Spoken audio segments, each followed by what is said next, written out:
Yeah. Yeah. Friday Night Live, baby. What's going on?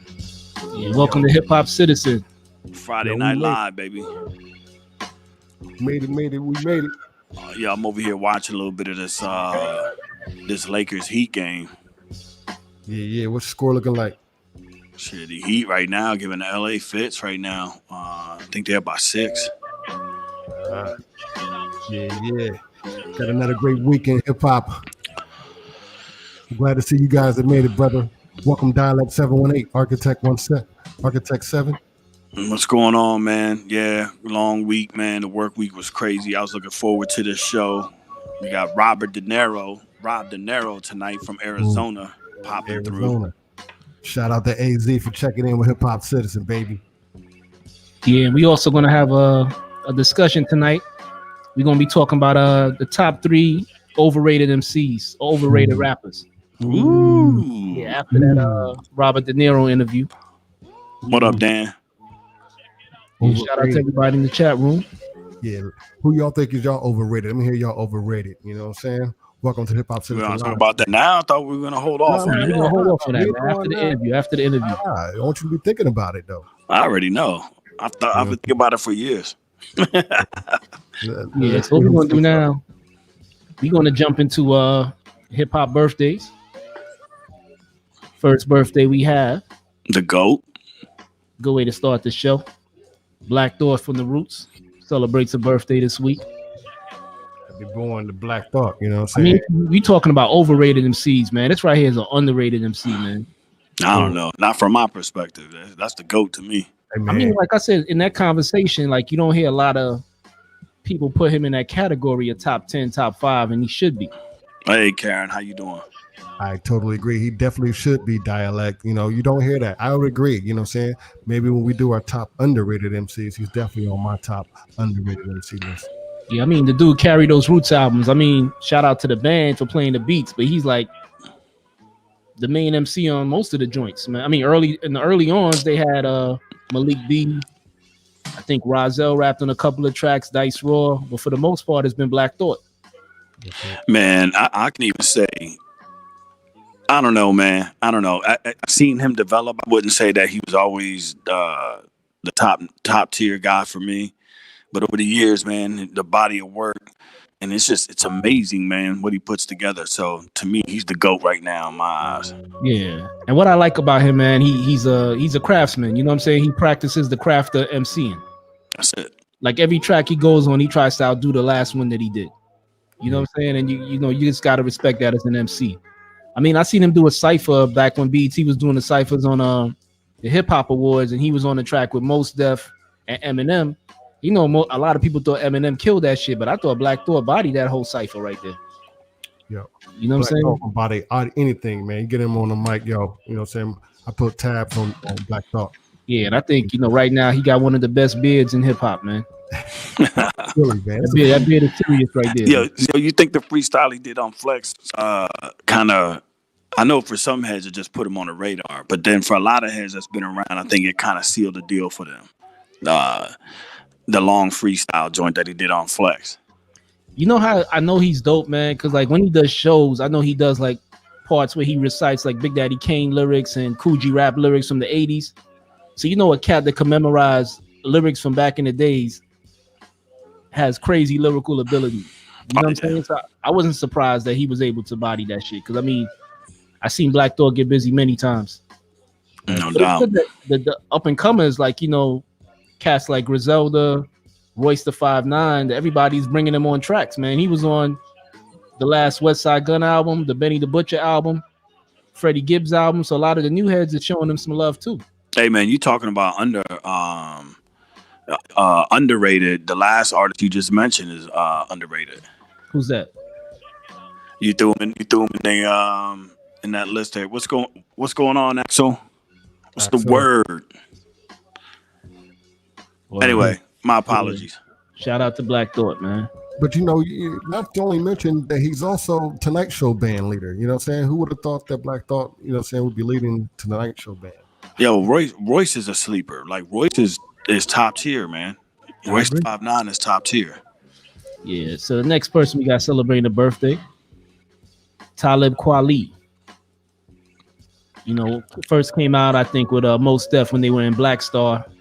Then he went on to do Reflection Eternal. I think he did 2 albums with them. Then Yeah. pretty much after that he was a solo artist. But another cat I think, man, holds his own on tracks, man. Definitely has lyrics. I mean, No doubt. he's become Yeah, I know he gets wild on Twitter too. Yeah, he's become kind of a troll. Yeah. Only thing is, like, you know, people troll celebrities. He goes around and trolls average motherfuckers. You know what I'm saying? Hey, whatever floats your boat. Yeah, man. But yo, shout out to Talib, man. New school cat ASAP Rocky celebrates a birthday. And as far as like new cats go, man, I think ASAP, you know, he does his thing, man. Well, now, man, from what they were saying, you know, when they first came out of the gate, they had a different kind of style. But when you got down and understood where they were really coming from, they were mentioning how the tide of hip hop had changed in New York City. So like they couldn't get no love in their backyard, so they literally had to leave the city and pop outside of the city to get, you know, pulled back in. Yeah, and I like how he was using some of those like down south tactics, but giving it like an East Coast touch. Like he was doing a lot of the chopped and screwed shit, but had like East Coast flows, but like the down south beats and the hooks. But you know, it was catchy to me because he had that New York swag to it. Yeah, and then he did joint with Premier too, a couple years back. Yeah, man. Shout out to ASAP Rocky. I mean, my apologies if I'm looking crazy. I'm like checking the score and talking at the same time, y'all. Yeah, I know he had that little incident, man, in Europe, man, where somebody basically started a beef with him, and he just defended himself and wound up in jail for I think a couple of months, if I'm not mistaken, a couple of weeks. Yeah. Became an international, became at the top levels of government. Yeah, no doubt. Yeah, man. But you know, he made it through all of that, man. Shout out to the young man, ASAP Rocky, and happy birthday. Next one, man. Hip hop pioneer Russell Simmons celebrates a birthday. Many call him the godfather of hip hop. Totally. I think Russell Simmons still out in Bali somewhere, right? Is he still? Some people say he's hiding. He's afraid to come back to American soil. Yeah, I mean that's what he got going on now. But I know he saw the vision of hip hop, man. He knew that hip hop could be bigger than just a fad. You know what I'm saying? Oh yeah. His power and his influence to make sure that it got to that next level. And as a manager, he also made sure that artists got their just due. And he also helped people like, you know, Ed Lover and Dr. Dre get paid for their contributions to hip hop, you know? Yeah, nah, Russell's a big one. Yeah, man. Co-founder of Def Jam Records. I mean, Fat Farm, Def Comedy Jam. Then he had Baby Fat. Baby Fat. Yeah, man, everything, man. Shout out to Russell Simmons. What's that? He had a lock on the culture for a while, and one of the first hip hop entrepreneurs to take what was then a mega deal, $100 million deal. I think is what he took, what he sold. Yeah, but you remember what LL said? He said, "Ask Russell Simmons who put him up in that skyscraper." Right. Word, man. So happy birthday, Russell Simmons. Next birthday we have. Oh wow! JAZ-O, aka Big Jazz. There you go. Jazz celebrates a birthday. The lineage. For all you young heads that don't know who Jazz is, y'all might know his hype man at the time, or his sidekick. He was Batman, and his Robin at the time was a kid by the name of Jay-Z. Jay-Z. In fact, that's where you get the Jay-Z from. It's the Jazz. Look at it, Jay-Z. You think he took that? Well, that's what Jay-Z stood for. Jay-Z stood for Jazzy, right? I have no clue. Yeah. He said he said some guy in the neighborhood said you a jazzy dude, and I guess he went with the name Jay-Z. But you know, Nas on Ether said Sean Carter the Jay-Z. Damn, you on Jazz dick. You know, that was Nas just making up a story to try to diss Jay-Z. But yeah, man, JAZ-O, man, he dope MC from the 80s, man. Went on to be a producer. He produced a lot of Rockefeller hits. I think he produced Jay-Z's first big hit, man, with Foxy Brown. Yo, why does that album cover look like a sitcom? Like Hawaiian Sophie. Yo, cross cut. What was that? The Nautica sweaters, right? That's that joint look like a sitcom for some reason. The way that they have the imaging on it. Anyway. Yeah, I used to rock a part just like that, man, with a Caesar. And like when I hit 25, man, my hairline was all messed up, man. We all did. That part just had all the hair underneath that part just got thin and shit. Some industrial plastics in the water did it for me. Yeah, man. Shout out to JAZ-O. All the chemicals in the meat. That's right. Yeah, speaking of chemicals, man, this is DJ Cut Chemist celebrates a birthday. Okay. I mean, Rags probably knows who this is. I'm sure. Yeah. This cat right here, man, member of Jedi Mind Tricks, Vinny Paz. Vinny Paz celebrates the birthday. Vinny Paz has a huge following, independent, man. Shout out to Vinny Paz. Yeah. What up, Ben? Yeah, Vinny Paz, man, dope MC too. I forgot where they from, man. Are they from the Boston area? I think so, yeah. I think they up top somewhere. Yeah, could be wrong, but yeah, shout out to them. Oh, speaking of the roots, Rozelle celebrates a birthday. Oh, wow. Yeah, man, he brought beatboxing to the next level, man. For sure. I don't know if you remember too. I think he put out an album when he had released I forgot the name of it, where he was rapping, and he also remade Making Music with Your Mouth Biz with Biz Marquee. Oh, did he? Yeah, he remade it. Oh shit, okay. Yeah, but he was flowing in that, man. I don't know that joint he created a big scene with that. Not that it didn't exist, but when he did it, it was almost like you said, a whole new level. Yeah, it was a different level of beatboxing. Then they also had another cat in the roots named Scratch. You know what? Like a turntable. It kind of reminiscent of what's the cat that was in Police Academy? Michael Winslow, I think. Yeah. They added some soul to Michael Winslow's style and shit. Yo, when I was a kid, man, I remember seeing Police Academy. Was it 2? When Michael Winslow had that kung fu fight. Yeah. He started doing a move in his mouth like a kung fu movie. Shit had me die. I must have rewinded that shit like 500 times, man. But yeah, you're right. He was the original human beatbox, if you think about it, though. Man, from that level, as far as that level, the sounds he would make, come on, man. Yeah. Who was doing that? What did Rag say in the chat room? Talking about the DJ. The DJ shouted out. Oh, that was down with Jedi Mind Tricks? Yeah. Word, man. Next birthday we got. Let me see if y'all know who this is, man. Who the hell? Who's that?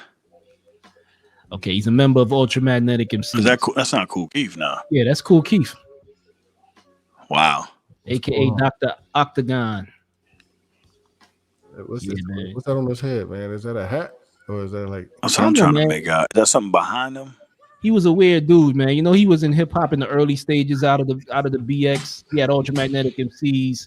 He said somebody... When, one of the members of the group was Said G, who produced a lot of Boogie Down production tracks. And one of his biggest hits with Ultramagnetic MCs was Papa Large. Big shot on the East Coast. Yeah. He had some joints, man. Then he moved to LA and started hooking up with porn stars and started doing like some real crazy shit. Yeah, that's some wild dudes, man. What's the other cats? Handsome Boy Modeling School. Yeah, Handsome Boy. And then I think what's my boy's name? Akinelli, man. He also got into that kind of hip hop too, man. Oh, did he? Yeah, you know, with Put Him in Your Mouth. He had Anaconda. Hey. Love You for Free and all that shit.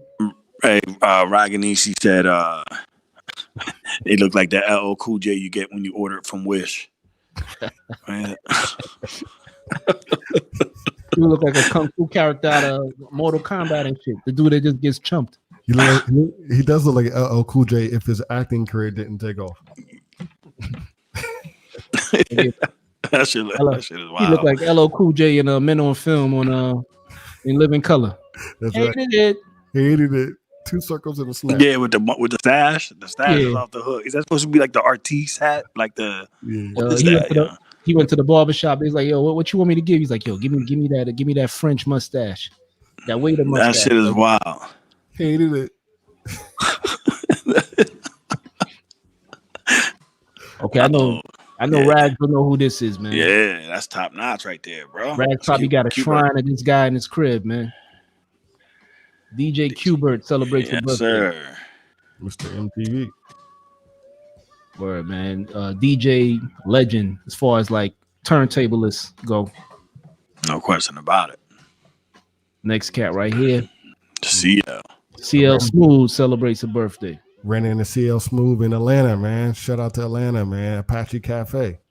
I know some a true story. A female hit me up like a couple of probably a year or two ago.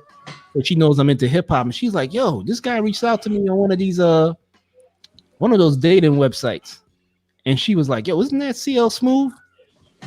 I was like, "Yeah, it looked like CL Smooth to me." She was getting catfish. Huh? You're probably right. She was getting catfish. Yeah, bro. something the person catfishing him was like, "Ain't nobody gonna know who this dude is." Yeah, Like, right. It's crazy though, man. You think about it. The brothers still eating off of they reminisce over you. You know what I'm saying? When you get the class, hell yeah, man. you still eat off of that shit, man. And shout out, man. Shout out to the God, man. I actually met the brother, real cool brother. Yeah, it'll never go away. I mean, yeah, you're right. Reminisce over you. Yeah. When that beat comes on, you got to stop what you're doing and just listen to that shit, man. Yeah, man. That should make you reminisce about something. Lakers just went up. It's 97-96 with 6:18 left to play. LA just went up by a point. This guy right here, man, celebrates a birthday. Nick Cannon. Wow, man, that guy been through hell this year, huh? Who just had Royce the 5'9" on his show. So does this mean that the feud with him and Eminem is over? Because Eminem just ended his feud with Lord Jamar. Because Lord Jamar had Royce the 5'9" on there. Right. So does that mean Nick Cannon and Eminem are good? It depends. Were they ever even bad? Right, yeah. Then, at the end of the day. I mean, he dissed his wife, man. Yeah, but I mean, in hindsight, ex-wife. They could do a collab together. And right. That's exactly where I'm at with it. Mariah Carey will hit those high notes and make their head explode, man. This cat right here, I just threw him in there. Lecrae, Christian rapper Lecrae celebrates a birthday. Yeah, he's pretty big out here, man. I'm in the South, man. You know, my daughter loves him. From Texas? I think he's from Texas. You know what I'm saying? Well, Louisiana, one of those. Oh, yeah. Yeah, he's pretty big out here in Texas, man. You know what I'm saying? Word, man. So we got a guest calling in, or you want to jump into album anniversaries? I haven't seen. I sent them the stuff. What's up, Special Says? Special Says. There we go. DINERO in the chat room. Special Says. Shout out to Twitch. By the way, thanks for all our followers out there on Twitch. You know what I'm saying? Facebook, Periscope, YouTube. Don't forget to share. Twitter. Welcome all to the HipHopCitizen live stream show. Yeah, so without further ado, I'm going to let John introduce our guest. So I came across this artist. I do my Bandcamp diving, right? So I came across it's called Swords, a joint called Swords. And I think it was Postman L. If not, he'll correct me when we bring him out. And that pulled me into his music. So the more I started going down into the catalog, I was like, man, we gotta bring him on, because I mean the style, the different heads that he's touching, and I just kind of wanted to bring him out. Man, this is Rob DINERO. He's from Arizona. Peace. Appreciate you guys. No doubt, man. How you doing, bro? I'm doing good. Can you guys hear me? Yeah, you're good, man. Not loud and clear. Okay. Appreciate it. Yeah, I'm doing good. How about you guys? Doing all right, man. So you got a new project that you just dropped, right? Was it 3 a.m. in Brooklyn? Yes, sir. Okay, we'll get to that. But I was explaining to everybody, to all the listeners, like I found you on Bandcamp, and there was a joint called Swords. Yeah. And so that's what led me to the music. So how did that collaboration take place? Is that one of your homeboys with the camp? Is that somebody from the camp, or is it somebody that you just kind of collab with? Actually, Postman is from South Africa, actually. Okay. And I grew up with my homeboy. He's from South Africa, my homeboy Adrian. And, I kind of grew up with him since I was young. And when I seen Post was from South Africa, I was just like, man, and he's obviously a phenomenal spitter. And at the time, I didn't know they was spitting like that in South Africa. Yeah.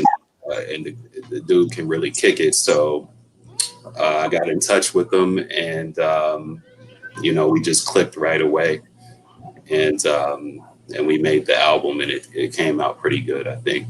Yeah. No, that one was the one that drew me in. So now, if I understand, you do everything yourself, right? You're not with a label. Yeah, all your pressings is 100% you, right? Correct. Yeah. So I actually started my own imprint probably about 3 years ago, Black Hand Music Group. And, you know, what we wanted to do is be able to really, like you said, do everything on our own and not have to go through, you know, the boutique labels like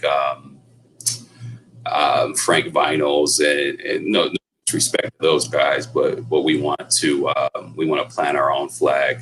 And we started there, and now we kind of have our own marketplace of CDs, vinyl, tapes, you know, all that kind of shit that we sell 100% independently with no cosign or help.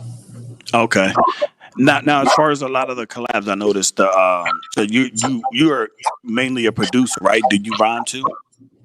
You know, I think every producer at one point tried to rhyme. Back in the day, I tried a little bit, but it's not my thing. I'm more of a not in the spotlight type, and it just wasn't for me. Okay. But yeah, I mainly just produce. Okay. And the business side. So okay. And how long you been producing, and what's your favorite weapon in your production arsenal? Yeah, probably been producing since I'm 35 now, so that would be about 18 years since I was 17, 16-ish. I currently use the machine, Beat Machine. I started off on Fruity Loops, like a lot of producers. FL Studio, I started there, 3.5, I think it was, something crazy like that, and just kind of grew. Okay. And so you say you're rocking with a machine now? Yeah, I got the Machine Micro. Is what I'm working with now.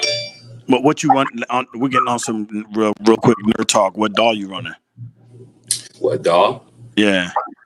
So sometimes I'll do beats directly through the Machine DAW, or you can actually run it through Fruity Loops. Okay, as a plugin. As a plugin, which is right. more comfortable for me because I grew up on Fruity Loops, and just kind of transitioning from using that to use a machine. It's just a much more comfortable feel for me to be able to do it within FL Studio. Okay. All right. And so originally when we first started the show, myself and Dialect he asked where you were from. I said Arizona. Yeah. And I didn't know if you made your way out to Arizona, or are you really from Arizona? I'm from Arizona. 100%. Hardly ever even been out the state. You know, it's home. I'm a native. So. Okay. So now some of your collaborations, like I said, I noticed you get a lot of different artists. Is that happening in an organic way for you? Through your travels, you're kind of running into these cats, and you're saying, you know, let's link up. Yeah, I mean, a lot of it, you know, because we do everything online in this kind of new era. A lot of the connections are really made through Instagram. That was really the launching point for me when I realized what the capabilities of what Instagram can do for a underground artist like myself. So for the most part, it's organic. But for example, like 3 a.m. in Brooklyn, what I did is I built almost the entire album off fan opinion. So I first put out the artwork and asked people what do they think the title should be based off the artwork. They came up, I think it was Loretta Records that came up with 3 a.m. in Brooklyn. And then I turned around and said, okay, what Brooklyn artists would you like to hear on this album? Got you. You know, and they threw in Rim, Sky Zoo, previously. And, you know, I contacted and reached out to those guys and they showed me love. So nice. Okay. So we got a couple questions in the chat room. DJ Phase Uno. Yeah, he did grow up in Arizona. That was one question. We have Don Juan. He wants to know who are some of the industry top names from Arizona we may not know. From a boom bap standpoint, I don't think there's very many at all, to be honest. I mean, kind of growing up in Arizona and doing the type of music that I've been doing, you know what I mean? There's not very many people here that do this wave. It's mostly like trap guys and trendy, trendy new age type shit. You know what I mean? Gotcha. I don't think there's very many people here that you're gonna know about. But one of the things I wanted to do is kind of plant that boom bap stamp on Arizona and put us out there as somebody to look at from a boom bap standpoint. And I hope I've done that. Yeah, I believe so. What do you feel as far as the words around the new project? That do you seem like it's getting a lot of good feedback? Yeah, it's getting great feedback. Sales are good. It's just been really an outpouring of great feedback, actually. So I'm really happy with the response. You know what, I wanted to make sure. I've never been to Brooklyn, but I wanted to make sure if it's a Brooklyn-based album, Brooklyn themed album, that it's something that Brooklyn people can be proud of. No doubt. I've got a lot of good feedback from people back that way. Okay. Yeah. So have you done any work with any DC, Maryland, Virginia heads on any of your projects?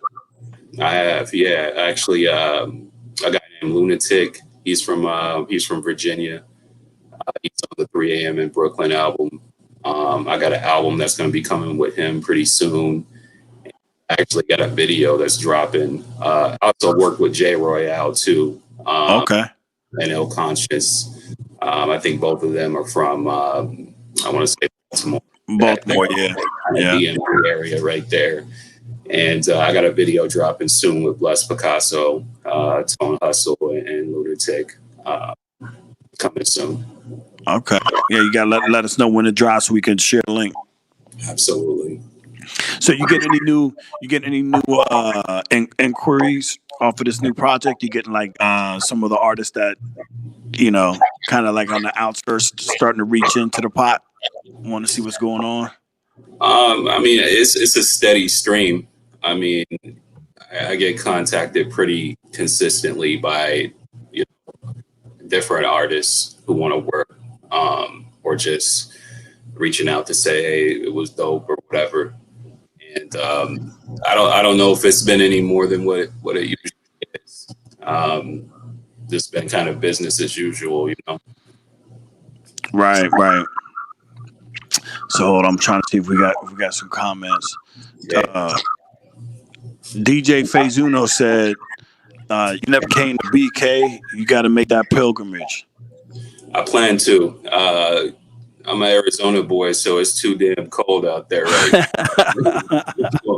Maybe in the spring or something, when this Corona thing slows down. But I do plan on going out to New York, to the Mecca, and really soaking all that in. All right. I got to jump in here. Yeah. Rob DINERO. Yes. The name. First things first. Yeah. I thought I was going to see a New York guy, Italian guy. There was a movie. Yeah. Let's talk about the name. What's up with the name? You know what I'm saying? Yeah. Money. So, Bobby Money, what's up? It kind of goes back. I mean, obviously, Rob DINERO is my favorite actor. I love all his movies. I don't know where exactly it started, but like when I was 17 or 18 years old, my friends just kind of started referring to me as that. And it just stuck. Hold on real quick. I got my daughter. All good, man. Yeah, it happens. Just remind everyone we are talking to Rob Deniro out of the AZ, Arizona. You know what I'm saying? One of the hottest, I guess we can call them MCs that's coming out of the AZ. Producer. Okay. Producing some heat. But yeah, the name, I couldn't tell you where it originally came from, but it's something that's been around me for as long as I can remember. Yeah, it's just something my friends call me. So yeah, you know, you talk about the boom bap style of hip hop. Going out there from pretty much the West Coast. Is boom bap a dying art, or you think that it still has life? Is boom bap just for old heads? Well, I mean, if you was to look at my Instagram engagement, you would think that it's just for old heads. I mean, it has a little graph on there or whatever, and it says like 35 to 44 is my top audience, which is right in my age bracket. But I'd say this: I mean, people like Griselda, they brought it back. Yeah. Upstate New York has done a crazy job of just bringing that whole style back to the forefront, and we've been making that style out here. I mean, me and my people have been making that type of style here forever, and once they kind of blew that door open, it was like, wow, okay, now I got an audience, and we just, I just ran with it. Yeah. Do you find that a lot of your fans are out of the AZ area, or do they come to you? Do they come to the desert, if you will, for you, or do you find yourself kind of alone in the desert in terms of your production? I mean, I'll say this: every time I get an AZ fan, it's super surprising, and it's super. It's an exciting thing, whenever you get a fan in your home on your home turf. But there's not many people out here that's on this type of wave. Yeah. Most of the fans that I have are East Coast people. And we're talking to Rob Deniro, representing Arizona. You said a life Arizonian, huh? But yet I see a Philly Pirates hat, a Chicago White Sox. I don't know. You got some explaining to do, brother. See, I got the turf here too, so I just collect the caps. I had to. Sorry, Rob. Yeah. One thing that surprises me is the grime and the grit of that sound that you have. I'm highly impressed. How many? I mean, is it imperative that you put a visual behind your production, or do you think your production stands alone, absent a visual, kind of like a good Stephen King album? Yeah, sure. I mean, I know that my production stands alone without the visual, but I've been told I'm a cinematic producer. It sounds like something that would be in a movie type, and it meshes really well with visuals. Yeah. But I'm confident in what I do, regardless of the visual or not. But at the end of the day, like music and visuals, they're entwined. They're like family. So it enhances the sound, I think. Yeah. Do you think it's imperative to have, like, say, we were talking today, I forget the young ladies that we were listening to, the video dialect, I forget the video, the ladies who were singing with the architect, the ladies with the thongs that were jerking on the sofa. Do you think about songs like WAP? Is it imperative that there be a lot of, I guess, gimmicks, if you will, to a production, or should productions? I mean, I guess I'm trying to get to the secret here of a good production. Do you need the women twerking and shaking their butts, saying to make a hit?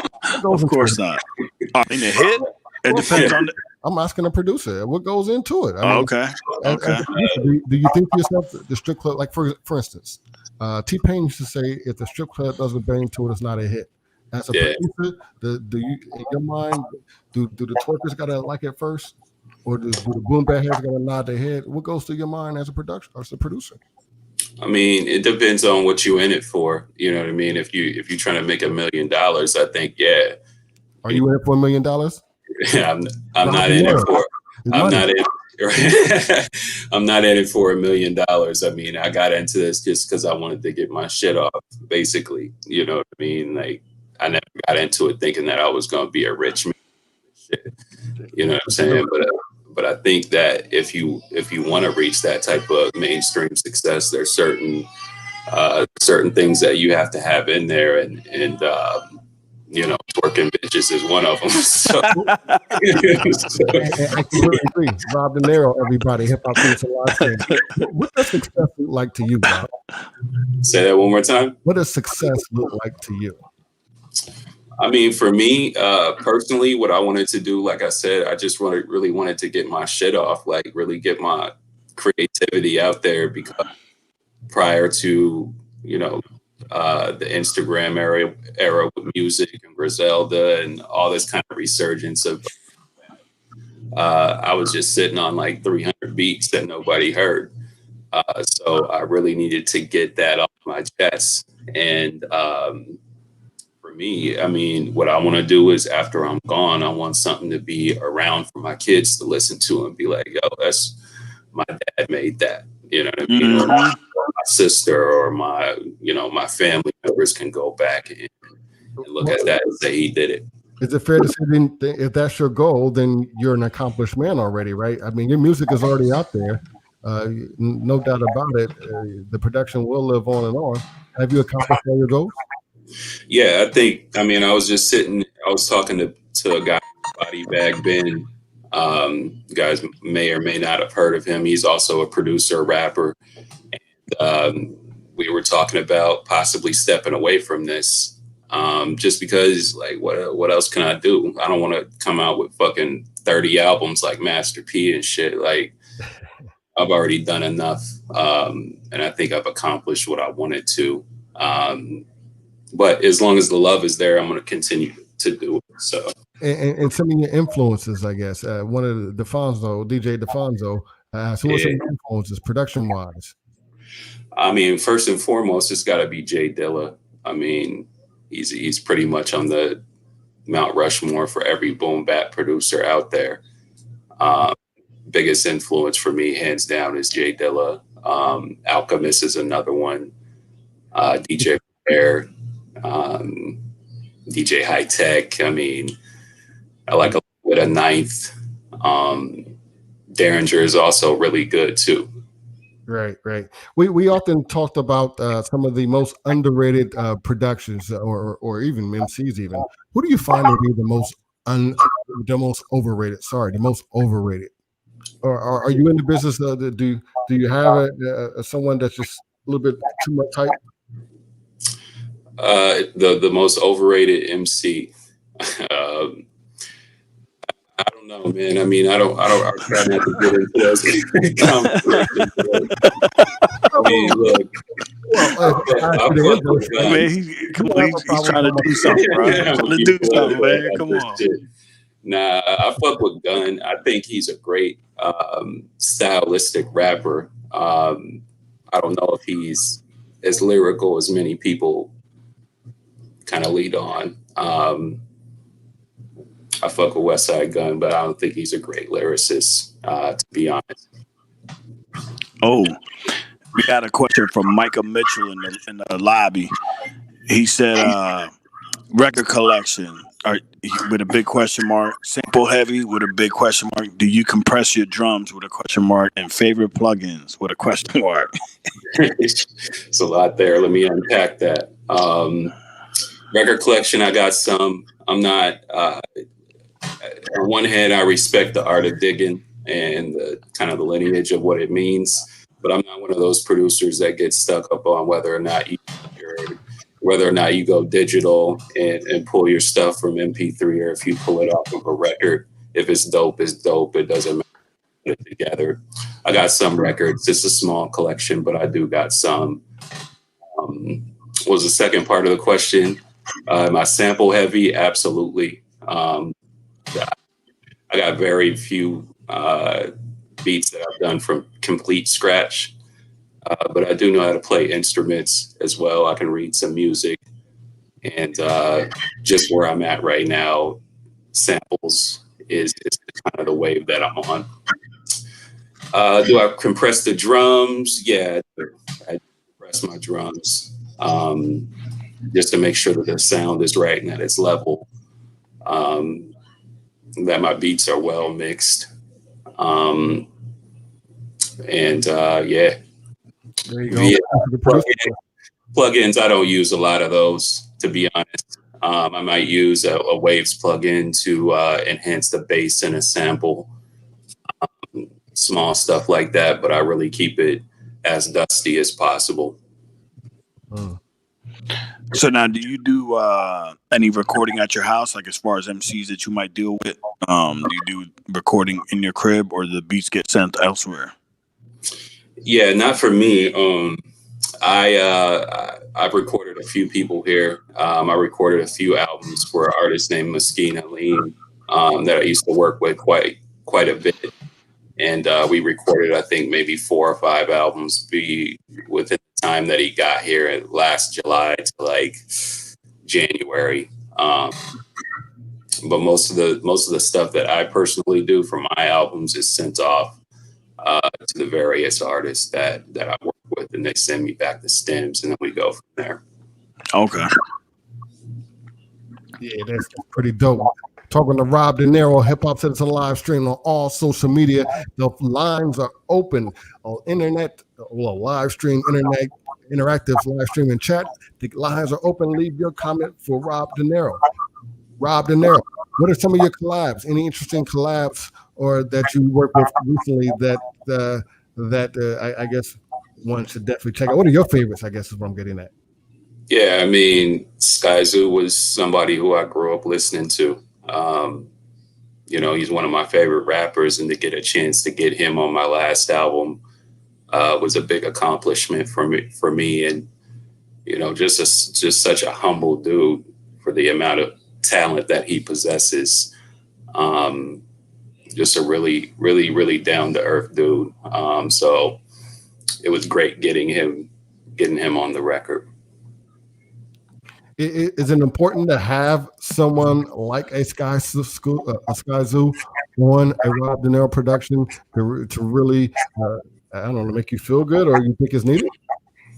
Yeah, I think it's needed depending on what you're trying to do with the album. You know, my last album, I really wanted to make this kind of my biggest album, so I wanted to get some nice features on it, and also, I needed that Brooklyn stamp from somebody from Brooklyn, and that's what he did. He came through. He really represented. So did Rem, so did Rusty, and they kind of headlined the project and took it to where it is now. If a trap rapper wants Rob DINERO production, do you say no, or do you give it to him? I say no. I don't step outside of who I am. I am who I am. I make what I make, and I don't dabble in trap. So, you know, not really for any amount of money am I gonna step outside of what I do, because I couldn't see it. From my perspective, what I've heard, I'd be like, if somebody was like, "Yo, that's Rob DINERO did that beat," on some wild shit, I'd have fucked my head all up. Yeah, it's funny. It's funny because all my brothers, they all make beats, and they're all like into the trap type wave. And you know, I guess if I wanted to, I could probably sit down with them and get a little bit of tutoring from them. And it's not something that I want to do. I'm not into that wave. So have you had any dealings with Ito? Because for some reason I'm like, that when I listen to your sound, that it sounds like it would be the perfect marriage, his cadence and your production. So you got anything working with him? Yeah, actually, not currently, but I have worked with Ito in the past. I did a album with my little brother, King Nasty, called Drugs about 3 years ago, and we were able to get Ito for that album. Okay. It did really well. Great. It turned out really, really well. And then I turned around and took that verse from Ito and I kind of remixed it into its own song without my brother's verse. And that also did really well too. So, super dope. And another really great dude.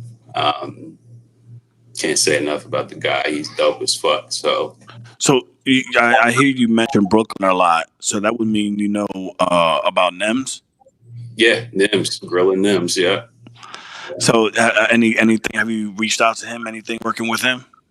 I haven't reached out to Nims yet, but he's on my list. He's on my hit list. Yeah, it should be, man. Yeah, he's super dope. So yeah, I definitely like what he does. So before all the COVID hit, what did you have going on? Were you kind of steamrolling it? Because it seems like when I look at your link tree of all the links, like there's a lot of product out there. You're putting a lot of material out. Yeah. Did COVID throw a monkey wrench in any of your movement? Well, I mean, I'll say that I took the most time that I've ever took on an album. On the last album that I made, the 3 a.m. in Brooklyn, and I was making that album as the COVID things started to transpire, and it did things difficult. Artists were having trouble getting into the studio to record the verses. When we went to order our cassettes, there were no print shops available to actually print the J cards. I mean, you name it, there was every time you looked up, there was some type of obstacle that was caused by COVID. But as far as like the production rate, I mean, I made it a point this year to slow down and really take my time a little bit more on my projects than what I had done in the past, regardless of COVID. Okay. Yeah, it's pretty impressive there.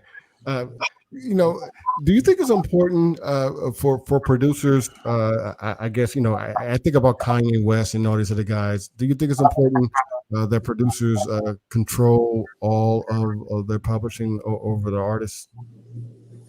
Yeah, I mean, I always have this conversation with producers, and it's like in the rap thing, it's like we're almost treated as second class citizens to rappers.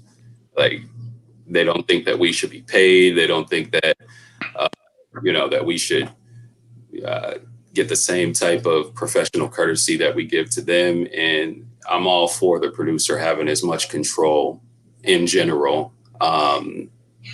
over their product. So I totally agree with producers having full control of their publishing, over their over everything that they can, and dictating their terms rather than rappers or record labels or whatever just kind of dicking you around. You know what I mean? Yeah, fair enough there. So you were mentioning cassette pressing, and I noticed that's come back around full circle. Do you find that those move better than vinyl or any other type of medium?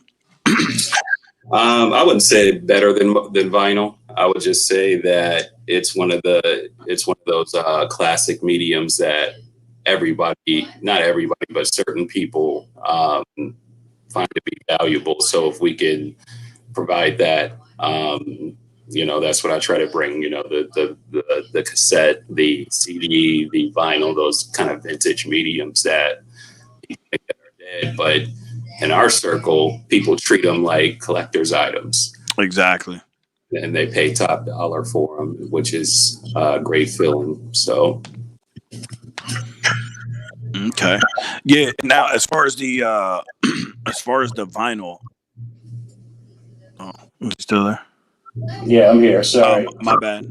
I was making sure you ain't fall over. No, but as far as the vinyl, do you find that there's a minimal vendors that handle that, or do you have a specific? You know what I'm saying? The market wide for that, or does it seem like there's like a few players with their hands in the pot on that? As far as pressing, we have our own distributor that we go through for our CDs and vinyls. But you do have people like I was saying earlier, Frank's Vinyls, Dub, Copenhagen Crates that provide the vinyls and everything like that. The cassettes, usually you have to do them on your own. Find somebody that knows how to press those. There's not very many companies that do that specifically. So that's really why I wanted to create my own marketplace where I control everything, and get all my own money. You know, I don't want to give none of my bread out. Okay, I hear that. So now, as far as producers, who would you say influenced you the most? Like who and what and in what ways? Like what do you think your like top 3 producers, and what did they kind of contribute to your creative realm? Yeah, I think number one, like I was saying earlier, is J Dilla. I think for him, you know, his drums were just always so crazy. And that's the main thing about J Dilla for me. Kind of his sample style and his drums, the way he's able to cut things up in different places and put them together. It's a work of art. DJ Premier, when I look at him, his beats are so crispy. Like his beats are just so clean. And obviously the scratch element is really super dope about DJ Premier. But I think if you were to listen to my shit and point to a producer that it sounds like what influenced me the most, it would be Alchemist. Okay. So much dust and depth in his beats. And I think that's kind of where my style has kind of evolved to over time. Okay. Yeah. So now you said you got a video coming out for what song was that on the album? So I got 2 videos dropping soon. One is from the 3 a.m. in Brooklyn album. It's for a song called On Me with Josiah the Gift. It's actually going to be a joint video from his Iron Mike project. I'm gonna end up having him on here too, because I got a lot of his stuff too that I downloaded that I was feeling too. So he's next. He's on my hit list. Yeah, he's super dope. We've done a lot of work together. I probably think we've probably done 15 to 20 songs together. One of the videos will be with him, and then the other video will be for a song called Black, with Bless Picasso, Lunatic, and Tony Hustle. Okay. Okay, here we go. We got a question here now. Lobby said, how would an aspiring producer, lyricist go about contacting you? And are you open to working with new artists? And she says it's for her grandson, from Atina Johnson. Okay. Yeah. They can contact me on Instagram, or they can email me directly. My Instagram is at Rob DINERO _BHMG. Or you can email me at robdinero1285@gmail.com. So what doing all this independently, right? What is the worst part of it all? What part of it pisses you off the most, that turns your gears the most, doing it all by yourself? I mean, there's a lot to it. I mean, when you're coming out with an album and you want to, all the physical copies, the streaming, even if you want to be the type of producer that does your own mixing, I mean, the shit can be a headache, especially like I didn't mix this last album because I just didn't want to deal with the headache. But I had like 17 artists on my last album. So you can imagine if you're mixing that record, it could just get crazy because you're getting all these different sound qualities from different rappers, and they all kind of sound different. You have to match them up and mesh them up, and all plus the physical side of it, getting your physicals done, getting your streaming ready, marketing, and all that shit. So, okay. And now, do you handle it as it goes, or do you have it all laid out? Like you kind of, you have that plan laid out, or is it a lot of moving parts all at one time? Yeah, I mean, before when I was first starting, I was just kind of putting shit out there, like fuck it, just doing it and just doing everything on the fly. For last album, I really wanted to kind of have a plan laid out on exactly how I wanted to do it. I didn't want to put any snips out there without the album actually being done. I didn't want to put out a release date until I had everything done. Which like before, I would put out a release date and only be halfway through making the album, and then I'm pressing 1 week before the album's is supposed to drop, and I haven't even finished everything yet. Yeah, your excitement was getting you ahead of yourself. Exactly, and things like it's a growing pain type of thing that you go through as you make more and more albums. So what do you? I know a lot of people at this point are just strictly going Bandcamp, right? Yeah, and they're moving away. They're moving away from posting their stuff, like let's say on Apple and all your major streaming sites. Yeah. Because basically major streaming sites are bullshit. Yeah. What's your take? Do you feel the same way in that? I feel like there's drawbacks to both sides. I mean, if you put your stuff on Bandcamp, you have bootleggers that'll go and buy your digital for $10, and then they'll turn around and post it on their YouTube channel, and we don't know if that's being monetized. And even if it's not monetized, it's taking away from potential views and sales that you could be on your own page. So there's a drawback with Bandcamp. Plus, we got to remember that Bandcamp also takes a cut too. They have revenue shares and different types of things that starts to eat into your profit share. On the other side with streaming, streaming, like you said, you get paid a fraction of a penny for every play that you get. But at the same time, you can reach more people with the streaming platform. So it's all about how you play it, what you're trying to accomplish. Okay. So are you like, so I think this for me being an older head, right? So we had like the BMI and the ASCAP, of course, that was for radio. So now the way that I understand it, the internet is running in basically the same thing, but a different organization. Right. Exactly. Because I know that we get hammered. I mean, and most of my stuff, like I said, I go digging and looking for it. But man, I mean, there's not one thing that they don't want to put a ding on at this point. You know what I mean? It seems like they're trying to shut it down. Like what's your take on that? It seems like some of that limits the artist from getting the exposure. Like guys like me, I just want people to hear it. Like I'm trying, you brought up a good point as far as age bracket, right? So like we find that 35 through 45 is like our peak group, right? Right. And so we're looking at it like we're just bringing it to your door. We know people have lives, they got kids, they can't do it and dig on a daily basis. They got other things going on. Right. So we bring it up to them. We take all the searching out of the way for them, just bring it to their doorstep, and we get penalized for it. Like we not really, as far as streaming and stuff, we're not really making no bread off of it. You know what I mean? Right. Yeah. No, I agree with you. I think the main thing for streaming is for people on our level, it's all about exposure. Like I said, you can reach a wider audience with the streaming, but you're not going to get paid.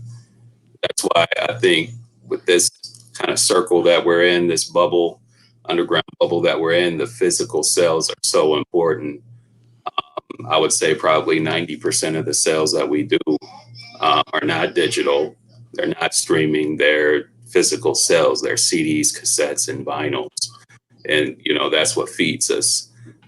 So the thing is like, okay, if you got your physical sales popping, and throw your shit on streaming and not hurt too much. But if you're relying just on streaming, you're not going to make too much bread out here unless you Drake or somebody like that. Right. So basically you feel, although everything's digital and it's all streaming, people still want that tangible item that they can put their hand on, that personal interaction. Yeah, and I think the best part about our bubble is that the art and the music is so closely entwined. Like it's an experience, not just the album. People want to hold that in their hand. They want that collectible. They want the tape with the OBI on it, and they want something to be able to remember that piece of music by. Right. You know, that's really one of the real special parts about what's going on right now in the underground scene is that people are actually paying good money for these kind of dead mediums. Right. That's what's up. What you got, Juan? No, say just right at the top of the hour. I just want to say I want to thank Rob DINERO for joining us on the Hip Hop Citizen live stream show. Rob DINERO, one more time. I want to go ahead and put some socials for him. What was that? Drop your socials. He said, give him your social security number. Social security number would be great too. Social media handles. Yeah. My Instagram is Rob DINERO _BHMG at gmail.com on Instagram. There it is. Rob, yeah, check him out on Bandcamp. Buy all the shit, man. There's a rack of shit up there. There's some dope ass music. If you're a hip hop head, and you know I am, I don't bring nobody on that I know don't got that shit. Best believe you better check out that Rob DINERO, man. The dude got a heat. You know what I'm saying? Shout out to Rob DINERO, man. Represent AZ, man. Hey, bro, come back to the show, man. Glad to have you, man. Anytime. Hey, when the video drops, man, let me know, man. We'll share the link. No doubt. I appreciate y'all having me. All right, brother. Have a good one, man. Thanks for checking in. All right, y'all. Peace. Thank you, brother. Yo, Rob DINERO, man. Yeah, man. Man, that's kind of nice, man. I like that. I like what Raggedy says. You talking to me? That's right. Yo, dude is so dope, though, man. Yeah. The sound he got a sick sound, man. You know, so you definitely gonna check that out, man. You thank us tomorrow, man. Thank us on Sunday. Are we going right here? Are we going right to this? Oh, my bad. Oh shit! I'm like Dialect's going. He's like, we going right in. But it's Lakers lost. But you know what's the prelude? You know what I'm saying? Go ahead. You know what I'm saying? We about to light up the boards here, man, with some of your top 3 overrated rappers. Man. We always hear about the top 3 top rappers. I'm waiting to see what the chat room's gonna be saying. Yeah, man. If y'all want to call in, the link is in the chat. The link is also in the bio. Just let us know your top 3. You know what I'm saying? Overrated rappers of all time. I know y'all got some top 3 overrated rappers, you know what I'm saying, out there in the chat, out there all around the world. Who are your top 3 overrated rappers you tired of hearing about that you keep hearing that keeps getting into your top 5? Like you know they're overrated. They're trying to force feed you your top 5. Yeah, you know, we posted this earlier this week, and this like post, you know, created a lot of controversy. So this is what brought up our topic of the show right now, you know. Somebody in the crew who should, remain nameless has a picture of Marshall Mathers inside a ribbon saying most overrated rapper of all time. The award goes to Eminem. Ooh, yo, how y'all feel about that? Y'all know, I don't know. Look, the Eminem, look, I think the guy's a genius. I do think he's overrated. You know what I'm saying? The last couple of albums he did, you know, they were high selling albums. I don't know any joint that came off of. But that doesn't make him overrated though, you know what I'm saying? But I do think there's a lot of hype behind him. Yeah, man. Let us know what y'all think in the chat room, man. Your top 3 overrated rappers of all time. Yeah. So I'm gonna start off with Don Juan's. Oh yeah. You know who I think is overrated, you know what I'm saying?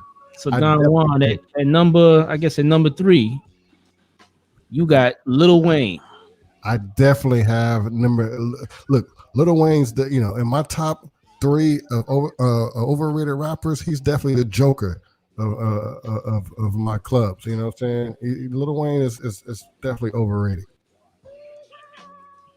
I mean, his lyrics are immature, like gonorrhea. You know what I'm saying? I can think to that. Come on, man. The lyrics. So number 2, you got hold up. You know what I'm saying? That's my number 3. You know what I'm saying? So I don't know who you got next over there. You know what I'm saying? Oh my bad. That was somebody else's list. Somebody else has. You know what I'm saying? you chose too early. I think we all had Lil Wayne on the list, but I'm gonna jump to yours. My bad. Another one of mine. Yeah. So for you, I believe you had Macklemore up there, right? Well, yeah. We Oh, go through all mine first. See, I don't even include him in the picture. Not to say that he don't. I don't know. I just definitely he doesn't hit my radar at all.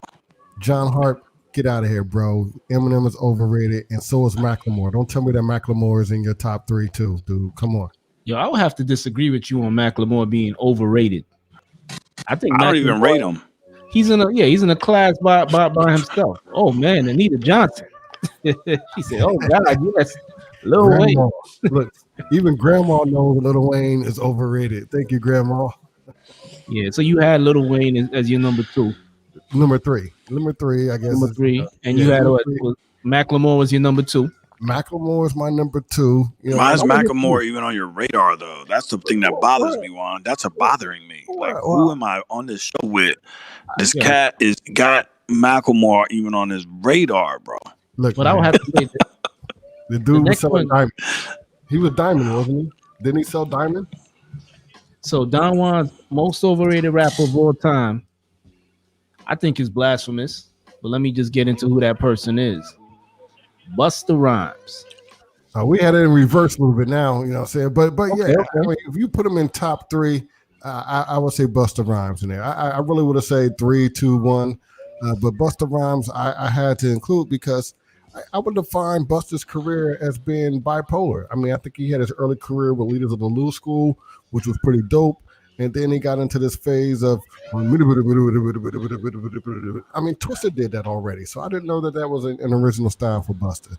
So I do find Busta to be a little bit overrated. Okay. So I do find him top 3. Oh, John Hart, man. Coming in there with 50 Cent, Cameron. Okay. Hold up. 50. Wait, there's only 2, right? 50. Yeah, you only got 2 up there. Oh, John, I think you're missing one, brother. Yeah, Juan, you bugging, man. Not Busta Rhymes. Yeah, bro. Way off. 3. Who are yours? Who are yours, Micah? Who are yours, Rag and Easy? But yo, let me just defend Busta Rhymes. I mean, a lot of people give a lot of rappers credit now for what Busta Rhymes been doing since early in the day. Like a lot of the shit I think Andre 3000 does with the crazy uniforms and outfits and videos. Busta Rhymes been doing that. Busta Rhymes survived the golden era, the boom bap era. Busta Rhymes did his thing, man, for like decades. Yeah. He could hold his own on so many different levels. He's one of those diverse artists that could go underground, he could go commercial, he could go hardcore. He could pretty much fit into any piece of the puzzle of hip hop. What has he done? What's one of his favorite? What are your favorite bangers from Busta in the last 5 years? You're not talking about that, man, because you probably got Rakim on your top 10, and Rakim ain't put out shit in a decade, man. Well, I'm just saying. I mean, I think Busta, he's got a point there. You know what I'm saying? So Busta, this is his job. You know what I'm saying? He's still relevant. Look, Micah agrees. You know what I'm saying? No, he said underrated. Underrated. Yeah, I think he doesn't get credit, man. He, like I said, he could do pretty much any genre of hip hop. He was on the West Side Gun album recently. Yeah. No, Busta's insane, man. I'm not man. I have to just. That's right though, because mine might get a little heat too, so I'm not even tripping. But those, I don't know. What do y'all think of my top 3 overrated rappers? You know what I'm saying? That's just me. I'm Don Juan and Mac, just one person here. I'm gonna jump into mine. Mine is a little, pretty safe. So number 3, I got Chance the Rapper. Oh, I think that's a good one. I think Chance the Rapper is overrated, man. I think a lot of people give him praise, and I heard his stuff. I don't see what the big deal is. I don't see what the big deal is about this cat, man. I get this positivity in a city that's supposed to be riddled with crime like Chicago, and I think that was the only catch, if I'm not mistaken. I think that's the only thing. But then you'll say, what's that chick that video that we saw pop cocaine or whatever? Then you'd be like, that video was dope. So that video was dope. What gets me with Chance is that I feel like he has pretty basic lyrics, but he just says them in like a crazy way, so people think that's like innovative, when that's like a gimmick. That's like the dude in your neighborhood that ain't got no bars, but just throws on a funny voice. And you be like, oh, he was killing it. But, in actuality, the shit was trash. You know what I'm saying? Right. Yeah. I'm not feeling Chance the Rapper. But like I said, I'm happy he's making money. I just feel like he's not as lyrical as people think he is. This is positivity thing that everybody's buying into. Yeah. Everybody's positive though. Well, my list is the one. My list is more so everybody's like, yeah, like agreeing that the people are this is like godlike. Yeah. So But anyway, yeah, my number 2, Lil Wayne. And the reason why I put Lil Wayne on this because I like not saying he's not good, but I feel like a lot of the stuff people give him credit for. Oh, John Hart. Like the stuff that sounds to me like a good freestyle. You know what I'm saying? Like, you know, when you used to listen to Stretch Armstrong and people used to rap off the top, that's kind of like how Lil Wayne's lyrics come off to me. It's nothing to really go crazy about. You know what I'm saying? I mean, he has skill, but I don't think he's like as lyrical as people think he is. And plus, too, there's been rumors that he had ghostwriters early on in his career. Well, early on, like Hot Boys early on. I mean, according to Gilly the Kid, he wrote some of his rhymes. So, you know, that's why he's on my list. And number 1 overrated rapper for me, Kendrick Lamar. I would have to agree with you there. You know what I'm saying? There was a point that thought that he was saving hip hop. Same thing with Lil Wayne, not denying his skill level. Dude is lyrical, dude has talents, but I think people are giving him too much credit as far as lyrics go because I just feel like, you know, for the past 20 years in hip hop, it's been like a takeover, like with trap rap, down south hip hop. And now this guy comes who sounds halfway decent. You know what I'm saying? It could flow, it could rhyme his words, but he's not to me on the level of like the boom bap artists of the 90s or the golden era. You know what I'm saying? I don't, you know, he doesn't really do it for me. And then 2, when he did that song, when he said he's the king of New York on Control, when he was coming at rappers, then when Papoose did a response coming at him, he got silent. You know what I'm saying? If you're as nice as you say you are, respond to Papoose. Ooh. You know what I'm saying? So I think a lot of these new school cats go around saying I'm the best, I'm this, I'm that. But then when somebody tests their temperature, they fall back. You know what I'm saying? And what I got to say about him, people may say, why isn't Drake on your list? Drake responds. Drake responded to Pusha T. Drake responded to Meek Mill. You according to me, he bodied both of them. I haven't seen Kendrick Lamar respond to anybody that come at him. He throws subliminals. I can't give a guy that throws subliminals. Hey, John Hart, if dialect lost all credibility, wait till you see my list. And John Hart, I gave valid points as to why Kendrick is on the list. I gave valid points. People he called out people, and when people responded, he didn't do anything. Overrated. Overrated. So let me get this straight, dialect. You know, saying your top 3. J. Cole and Lupe Fiasco, to me, nicer than Kendrick Lamar. Because they could do the politically conscious stuff. They could, you know, and they got flows. You know what I'm saying? So yeah, I don't know, man. Kendrick's dope to me, but Kendrick is dope to you? Yeah. Let me get this straight. You had Chance, you also had Wayne, and give me 4 bars. Give me 4 bars of Kendrick. Give you 4 bars of Kendrick? Okay, the fact that you gotta answer my question with the same question. Oh, all right. Well, I'm just letting you know that okay. album was tight. That damn album was tight. He still didn't name 4 bars. Now let's jump into the Architect 7 list. All right, top 3 overrated. Yeah, you already know that. So I guess this makes him the most overrated rapper. Oh, we got a unanimous decision here. He's on everybody's list. Lil Wayne. Unanimous. Lil Wayne overrated for you too. Ooh. Wait for 3 Lil Wayne. Okay, and his number 2. Wait, back up, my gosh. Wait, why? Well, fine. We killed Lil Wayne already. Go ahead. Sorry. Yeah. So why do you have Biggie on your? Let me tell you why. Let me tell you why. It's not that Biggie wasn't great. It's not that Biggie's shit didn't bang. I'm not saying none of that. I'm saying the fact that everybody says he was the greatest ever. That's overrated to me. That's way over the top.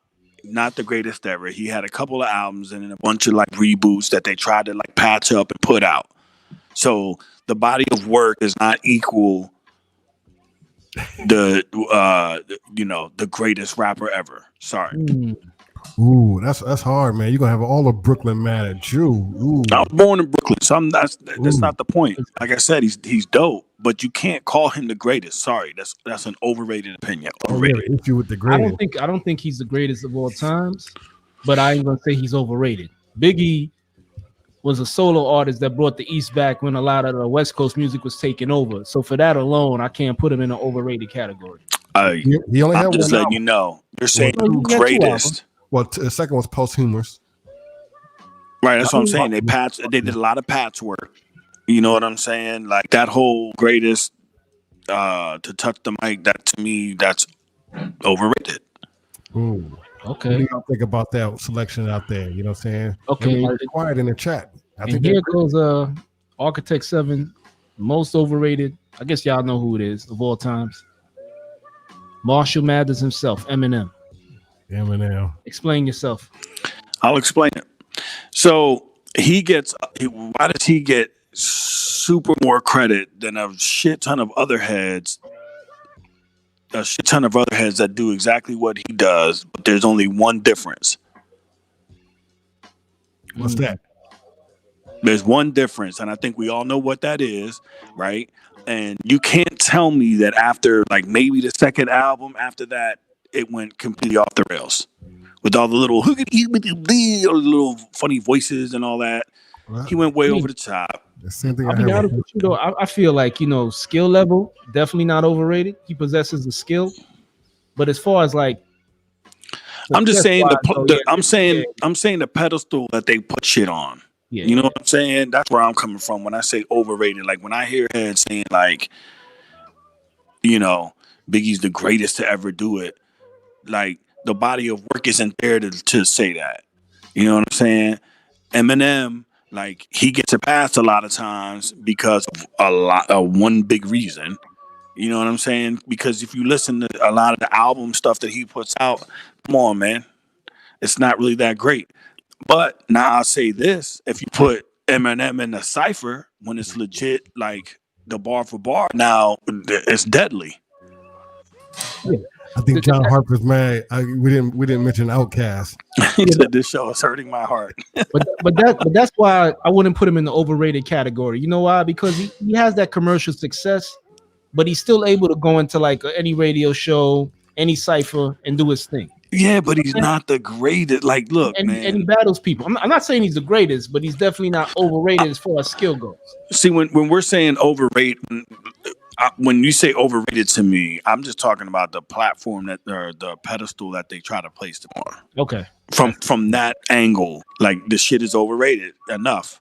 That's like, I love LeBron. You know what I'm saying? But every fucking day, no matter who does well, LeBron gets the spotlight. That's true. I don't know. Anyway, enough with the rant. I guess I could see where you're coming from, because what does it for me with Eminem though, man? If he had just did what he did, and fans will be like, yo, he's nice. But then when people say he's greatest of all times, and you're just saying this because he's white, I'm like, listen, I could be critical of Eminem and not be a racist. You know what I'm saying? Right. At the end of the day, right.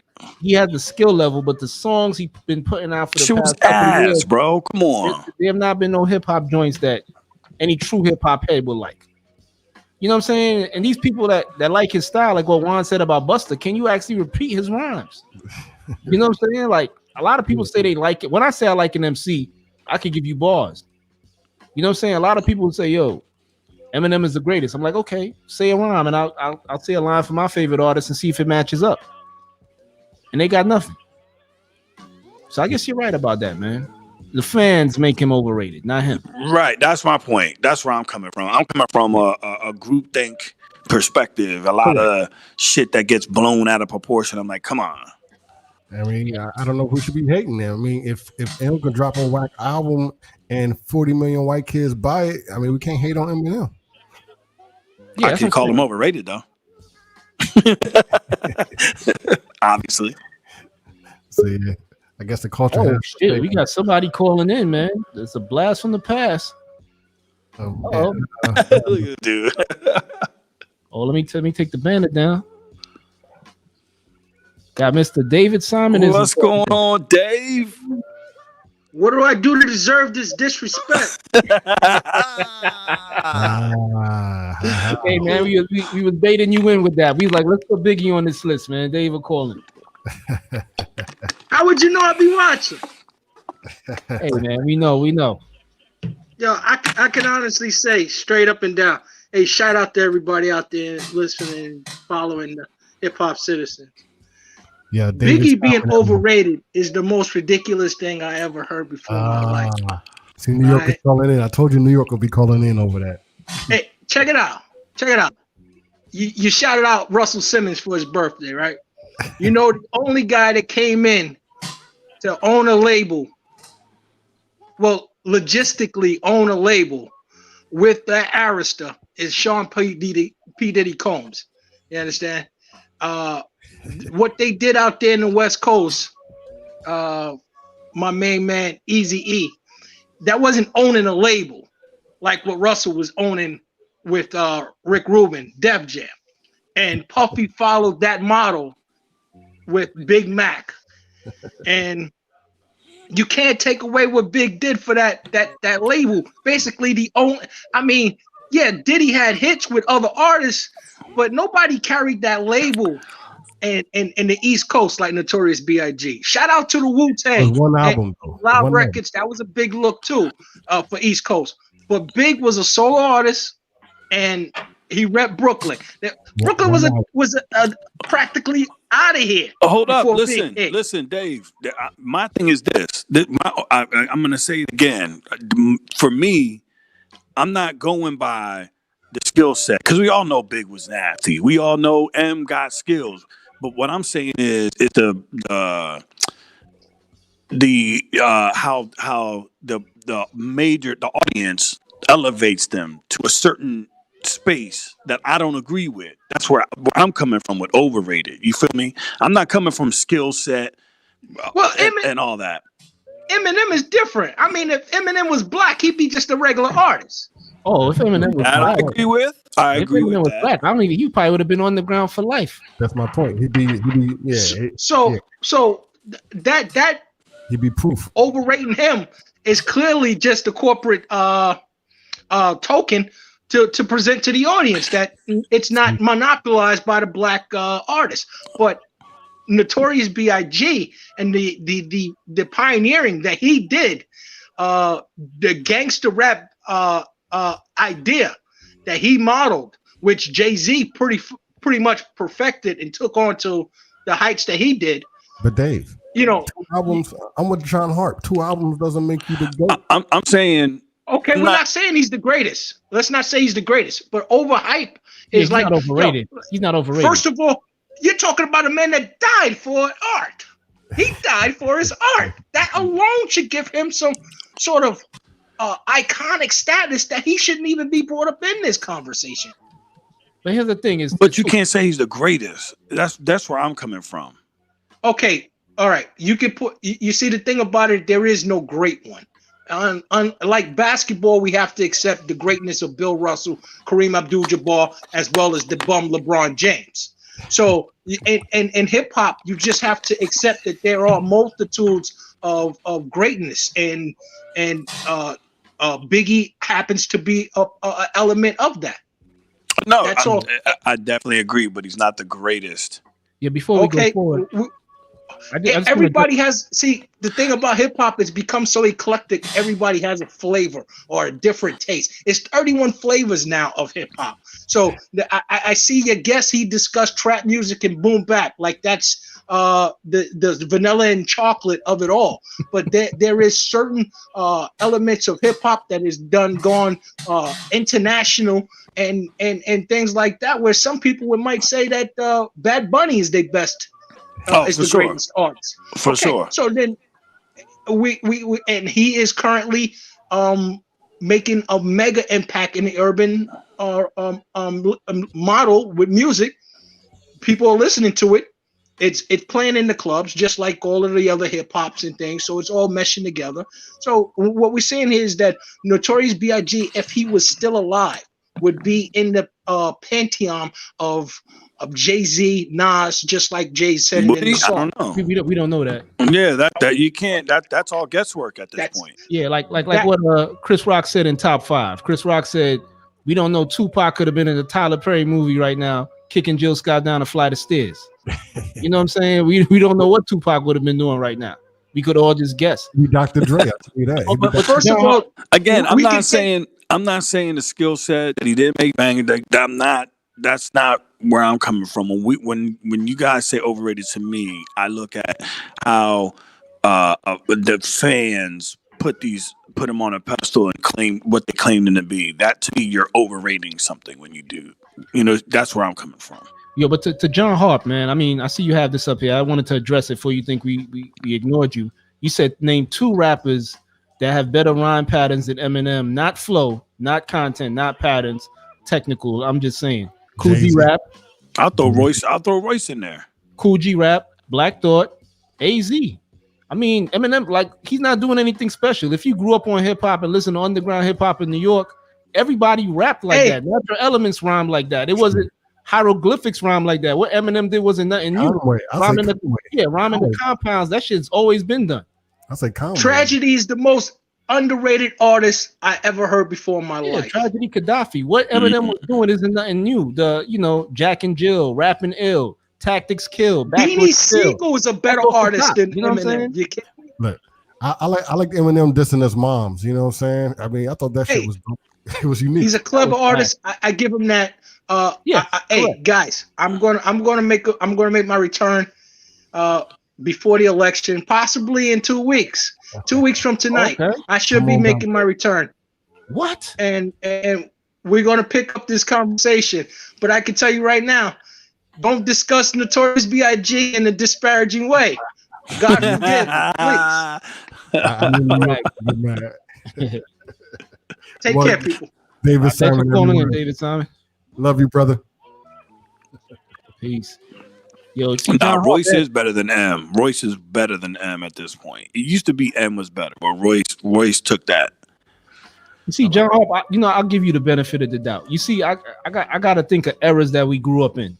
You know what I'm saying? If you grew up and you started listening to hip hop in the early 2000s, I can understand why people would say Eminem is dope. You know what I'm saying? All 3 of us grew up in the eras of Eminem's teachers. You know what I'm saying? So we know who he studied under. So it's like what he's doing is nothing new. To you, it's like a big deal that he has these flow patterns. When you listen to him, then you listen, next song you hear is Master P and Silk the Shocker. Of course, he sounds ill. You know what I'm saying? But yeah, AZ was killing it. AZ's the only feature on Nas's Illmatic, and he held his own. And I think that verse alone is better than anything I ever heard come out of Eminem. That verse is gold, baby. Yeah. Patriotic. Realizing the realism of life. You know, I'm like a computer. I remember that verse. You know what I'm saying? So, I mean, like, yeah, I agree with you. Eminem definitely is the most overrated rapper. Because, I'm able to defend myself when it comes to defending artists. Because I probably know more Eminem lyrics than people who say he's the greatest. Well, to your point, John Hart, there's 2 other ones better than Eminem. He said, I'm your age, probably. Okay, if you tell us your age, you can drop in the chat room. Yo, that shit is crazy. And I agree. And I think that's where it's at. And that's why I say, like, M, as far as like the masses that he hits and the elevation that he gets versus like what I really know. I'm like, come on, man, y'all jumping for joy over that shit. Yeah, and then like a lot of the stuff he was doing that people thought was different was already done by like Cage and Necro in the underground. That's the whole sadistic rap, right? You know what I'm saying? He kind of borrowed that from them, which is why they had beef. Correct, and those are like 2 white MCs from out of New York. And I think he kind of, because Eminem was rapping that, lyrical miracle. He didn't have that crazy content before them cats came out. Right. It's not saying he wasn't nice. I'm not saying he wasn't nice. I'm not saying he didn't have the skill set. Like them BET ciphers, he goes for fucking broke. I mean, he deserves to be in the Hall. He's a Hall of Famer. You know what I'm saying? I still think he's all overrated. And then when Eminem had that whole thing where he said him and Andre 3000 would talk over the phone and they would recite hieroglyphic lyrics. That just goes to show you that he's a fan. That, he'll probably look at some of these stands that's out there saying that he's the greatest and ask them, okay, who's hieroglyphics? And they got nothing to say. You know what I'm saying? Eminem is a student of the art, but, it's the fans that make him overrated. When they start saying he's the GOAT. That's where I'm coming from. That's where I'm coming from. The anger rap, I'm not feeling that. But you're right. Like over 10 years ago, I went on David Simon had a show at Brooklyn College, and he had this young kid in there, and he was saying Biggie's the greatest of all time. And that I disagree with. And I was like, defend yourself. Name a verse that he said. And he turns around and looks at me and said, yo, Biggie said hoes pee-pee when they see me. I'm like, I said, get him off your show, man. Get this clown off your show. He just repeated what Cannabis said. Because the greatest rapper of all time died on March 9th. God bless his soul. Rest in peace, kid. It's because of him now I really know what beef is. Right. You know what I'm saying? People just run with what people say, you know? But they don't listen to the songs. Jay had flow, man. I don't think anyone has a better flow than Jay. So was Jay lyrical miracle? No. Jay-Z was speaking shit into existence. That's not lyrical miracle. Jay-Z is a fucking sorcerer. Every shit he rapped about, he's living in now. Yeah, that's the truth. You know what I'm saying? Yeah. Shit. That's the truth. Jay-Z to put dialect would be a millionaire in his rhymes. I'll be a millionaire right now. Yeah, that's the truth. Jay-Z was a prophet, man. Jay-Z predicted his own future. No, hey, John, and that's what I was saying, bro. Like, yes, I agree, and that goes the same thing for Big. Like, yes, as far as skill set, yes, I'm not denying that. What I'm saying is the level that fan bases elevate these cats to. Like, you're not gonna tell me, and all due respect, Biggie is not the greatest to ever do it. M is not the greatest to ever do it. Just not. It's not happening. I agree with you in that regard, though. Right, Sophie. Hey, man, everyone starts somewhere, but look how far ago. That's a long time ago. People always bring up that Hawaiian Sophie bit, man. Yo, that shit was a dope song. And to be honest with you, one could say that Biggie and Puffy brought in the element we didn't really want, which was the shiny suit. The shiny suit and all the Prada and all the Versace. And I disagree with you, man. When Mace came out with Feel So Good, what you know about going out, headdress, all up in their headset. I was feeling that shit, man. And me, I was like, I don't know nothing about that. Now give me the catalog. I'll show you how Daddy Ball. Yo, Mace was the shit, man. It was the nobody say, man. Mace would have been the GOAT if Ghostface didn't retire him. Mace would have probably been the GOAT right now. Shiny Suit era was the shit, man. I know what you're talking about, dude. Shit. If you got 24 hours to live, just take that. What do? Why are you over there looking at me? That shit was hot, man. Yeah, but that 24 hours to live was before that. If you really dig me and you think I'm jiggy, you crazy. That shit was hot, man. I thought Mace was always like a slow rapper to me. Mace had that slow. Shiny Suit era was the shit. The only certain people only bad boy artists got away with the Shiny Suit era.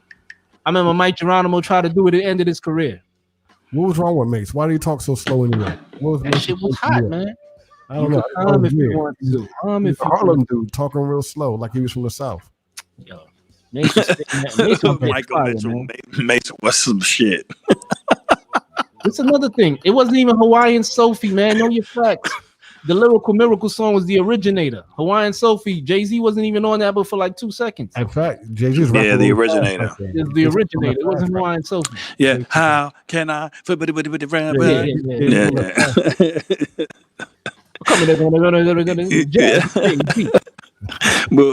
hold up. Then he had to fuck with JJ Fad. Some of them. Yeah,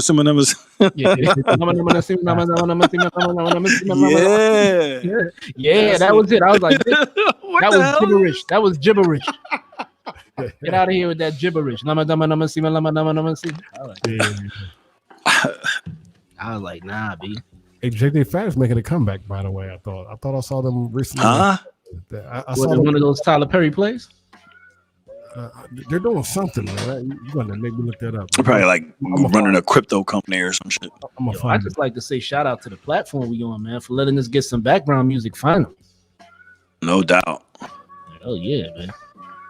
Yeah, shout out to DJ Rags, man. He agreed with me on the Kendrick Lamar vibe. He has the skills, but he said he just didn't feel like the songs. He didn't have no songs. Yeah, I agree with Harp though. Jay was on some early on was on some spiritual miracle shit. I do agree. Jay is the GOAT in my opinion too. And the only reason why I put Jay-Z as the GOAT, just because of longevity, man. He came out doing that Hawaiian Sophie shit. You know what I'm saying? He came in as a sidekick. He opened up for Big Daddy Kane, and he surpassed pretty much everybody else after that, man. Yeah, but you know what, man? The reason why Black Thought is my GOAT is because he ain't never changed up his shit. He stuck right down with what he stuck true to all the way through and through. You know what I'm saying? He didn't have to switch up now. The cats that was doing the dope rap is trying to rap like him now. Talk about shit he been talking about forever. All right, I got it now. JJ Fad, that's what they was in the news for. They recently signed a deal with the 2020 release for Sonic the Hedgehog. So they got the soundtrack in that. You know what I'm saying? They're going to have that. Supersonic? Yeah, Supersonic. Wow. 2020. Wow, So they quit their jobs off that? It's in the movie. You know, they got the soundtrack for the movie. They're about to go on tour again. Yeah. This time it's going to be the family show. See, there you go, man. You got a classic, man. That shit pays, man. 20 years, 40 years later. Ooh, Michael, what you meant right here? You said Mace was some shit? Nah, Mace was dope, man. Because people forget Mace used to jump on tracks for like Big L. Was it Mace or was it the music surrounding him? And bass on Mace on those Clue tapes, man. He was killing that shit on those Clue tapes, man. I don't know. Mace is overrated. He's not overrated. Mace left because of religious reasons, but Mace was doing this thing, man. Juan, you know you had Harlem World, man. Murder Mace. Harlem World. Harlem World. Juan. Listen, I like Murder Mace, but you know, Biggie, but the Shiny Suit Mace, I didn't, you know, wasn't. The Shiny Suit Mace has some joints, man. Shiny Suit Mace has some joints, man. I'm not gonna say that the club wasn't jumping, but man, JJ Fab gonna what's that? Right, that's true. Hit song every 30 years, the same song. Supersonic. I'm telling you, that's the most basic hook in the work. Supersonic. Hey man, it was an 80s word. Hey baby, that's Supersonic car you got. That's Z. Yo, didn't Young MC write those lyrics, man? I know Young MC wrote like Funky Cole Medina and Wild Thing. Hey, real talk though, JJ Fad is responsible for NWA. I mean, they say that it wasn't for JJ Fad. Yeah, that's what they said. The money, right? Yeah, in fact, going back to the 2015 biopic film Straight Outta Compton, they left out the story of JJ Fad, and some in the media felt that the group was responsible for forging a path for the breakout success of NWA. Yo, John Hart, man, I gotta say this, man. That's I don't think May sounded anything like Big Bird, man. Maybe Snuffleupagus, but not Big Bird. You're right. That's a good one, John. John's funny, dude. John is real funny. Yo, that's the thing. I think John don't like Mace because people probably said, yo, Mace was whack with that shiny suit. Did you actually listen to his music? Go back and listen to that. Yo, bro, nobody gave like I'm sitting here and I'm like, yo, that's when they took rap to that commercial. Architect 7 in Walmart at the cash register in 24 hours to live. Come on, he's gonna be like 24 hours to live. Yeah, but that was before the shiny suits. No, that was during the shiny suit era. Yeah, but they wouldn't, bro. You know when the switch happened. You know when Hype Williams was it Hype Williams that was doing all with the big circle light and the shine everything? Yeah, nah, bro. Yeah. And it was wearing all the baggy Eddie Murphy leather goggles, bubble suits. Yeah, come on, bro. No, man. So you wasn't messing with the Benjamins. That was a Chinese suit joint. Exactly. No, that shit was dope. But bro, you can't say that some of that wasn't toxic to that was brought in. I agree. That was the genius of it, though, man. I thought he was slow. That's what I'm saying. I thought he was slow, man. No. Mace wanted to come different, man. If he came rapping like Coogee rap, everybody would have been like, "Oh, he trying to be like Coogee. He trying to be like Nas." He had to come with his own style. I can't believe he was from Harlem. I said, "Yo, Mace is really from Harlem. You talk so slow." Listen, if Big L would jump on the track with Mace and co-sign Mace, and y'all consider Big L a legend, Mace had potential. Don't forget Mace served Cameron. Why do you guys always do this? You guys bring up if. Yo, Mace a couple years ago served up Cameron. If Big L was to say, "Hey, Mace, get on the track," I guarantee you, Mace wouldn't have been rhyming the style that he was rhyming. I got some joints with Mace on with Big L, man. He's rapping hard on that shit. John said he raps like Tracy Morgan.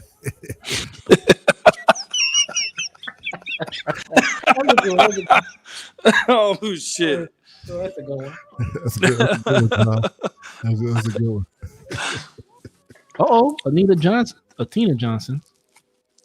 Biggie featuring Mace, More Money, More Problems. That joint is my ringtone. You see that? You see that? Yeah. Anita Johnson. That's a lady who knows good music. Right? Hey, that's when cats was getting paid off becoming millionaires off ringtones, huh? Yeah. You can sell 1 million ringtones. Yeah, that's right.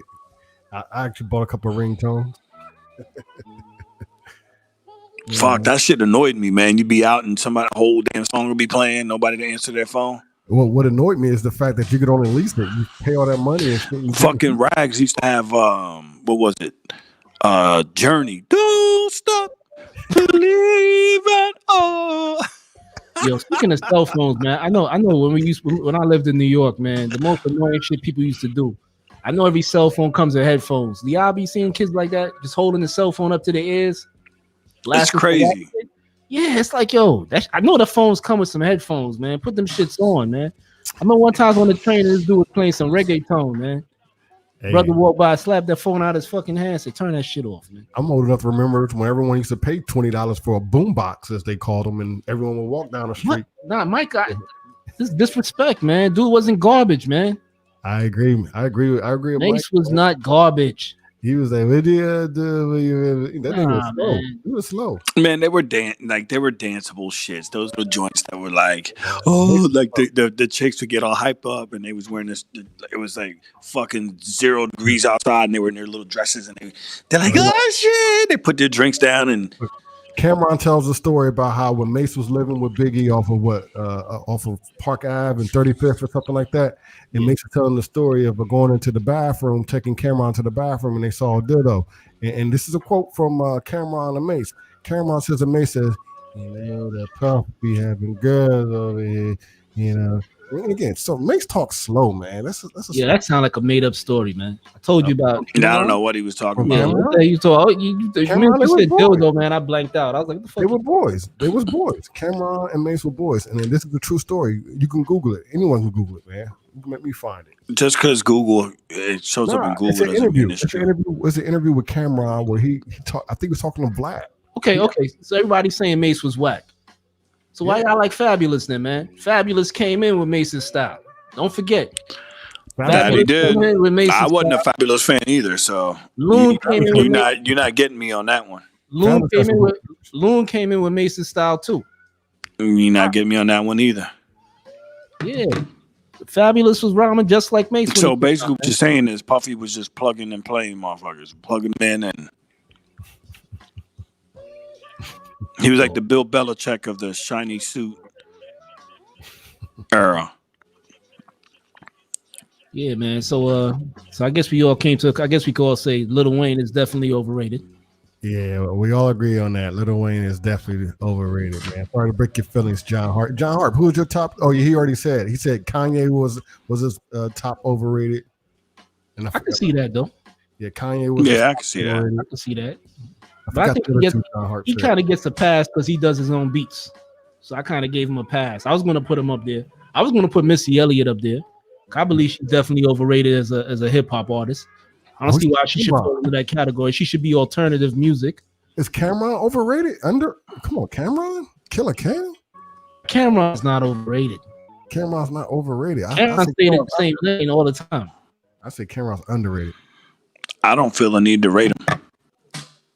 You don't think Cameron gets a rated at all? I don't. For me, that's not my preference. So. Who's your top three? Who's your top overrated, Micah? Rags. Who's your top overrated, Rags? Y'all talking all that shizness. Yeah. Who's your top three overrated, man? Y'all. Oh, Micah, man. Yeah, give me your top three. Yeah, y'all talking a lot of trash over there. Who's your top three overrated? Shit about Mace. Mace was that guy, man. It's funny though. I think at least Architect and I agree that Mace is garbage. Mace almost made the cut for top overrated. He definitely fits in 4 or 5.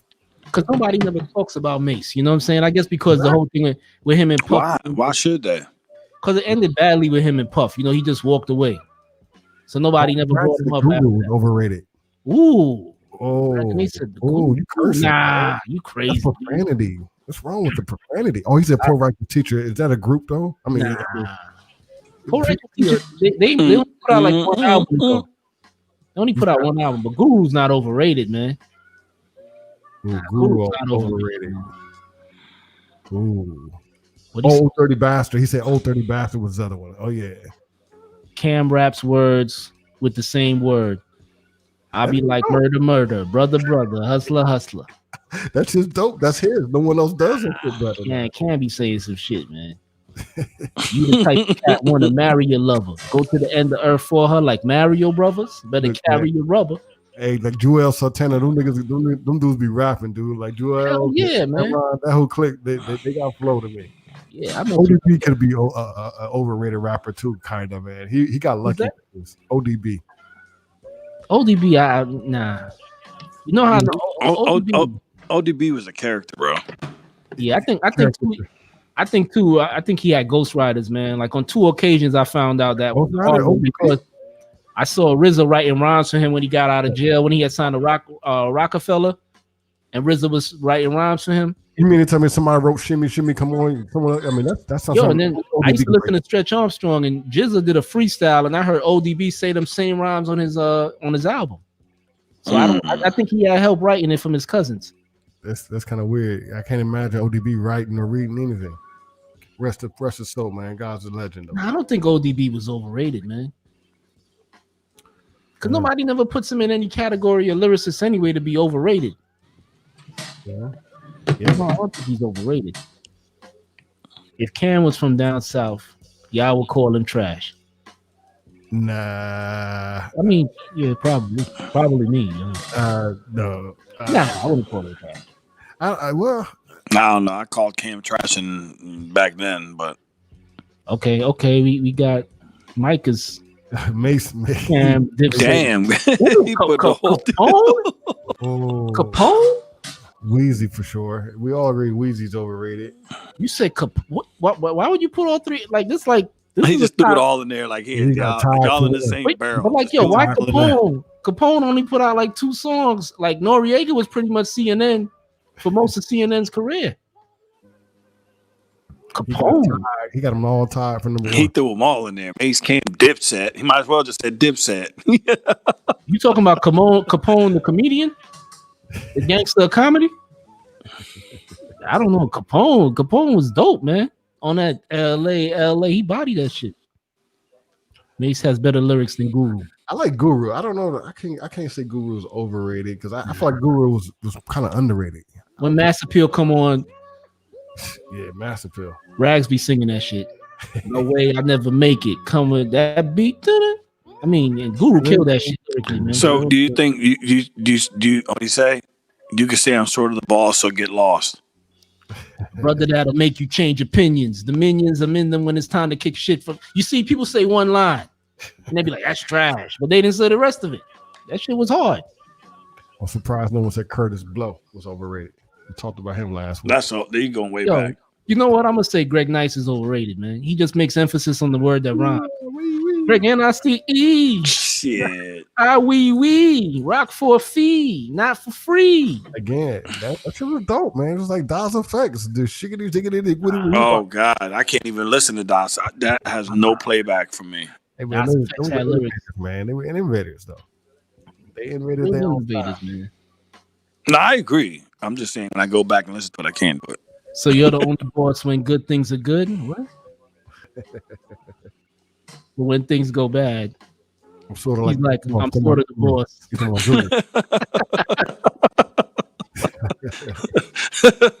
Man, you could say I'm sort of the boss. Yeah, he's thinking about it now. He's like, yo, my wife might be listening. But I'm sort of the boss. Right.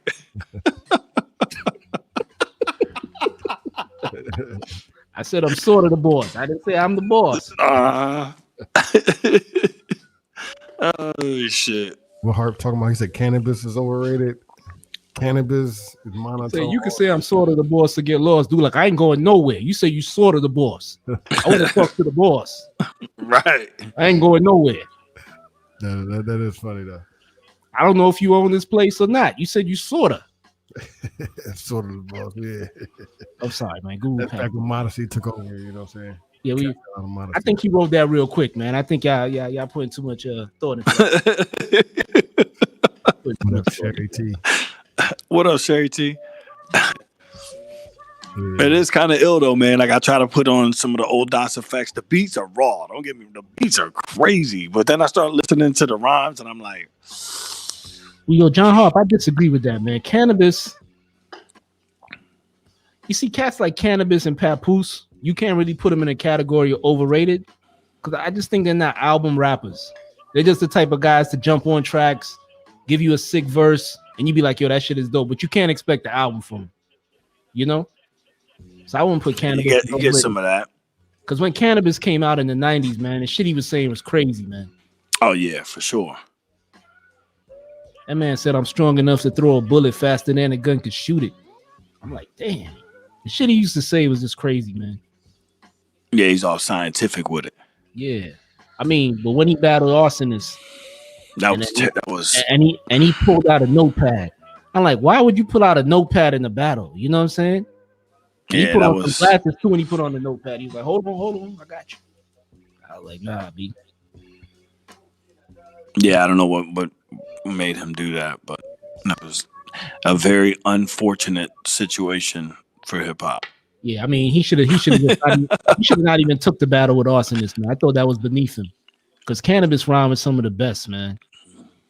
And for him to just backtrack like that wasn't cool. He definitely not overrated.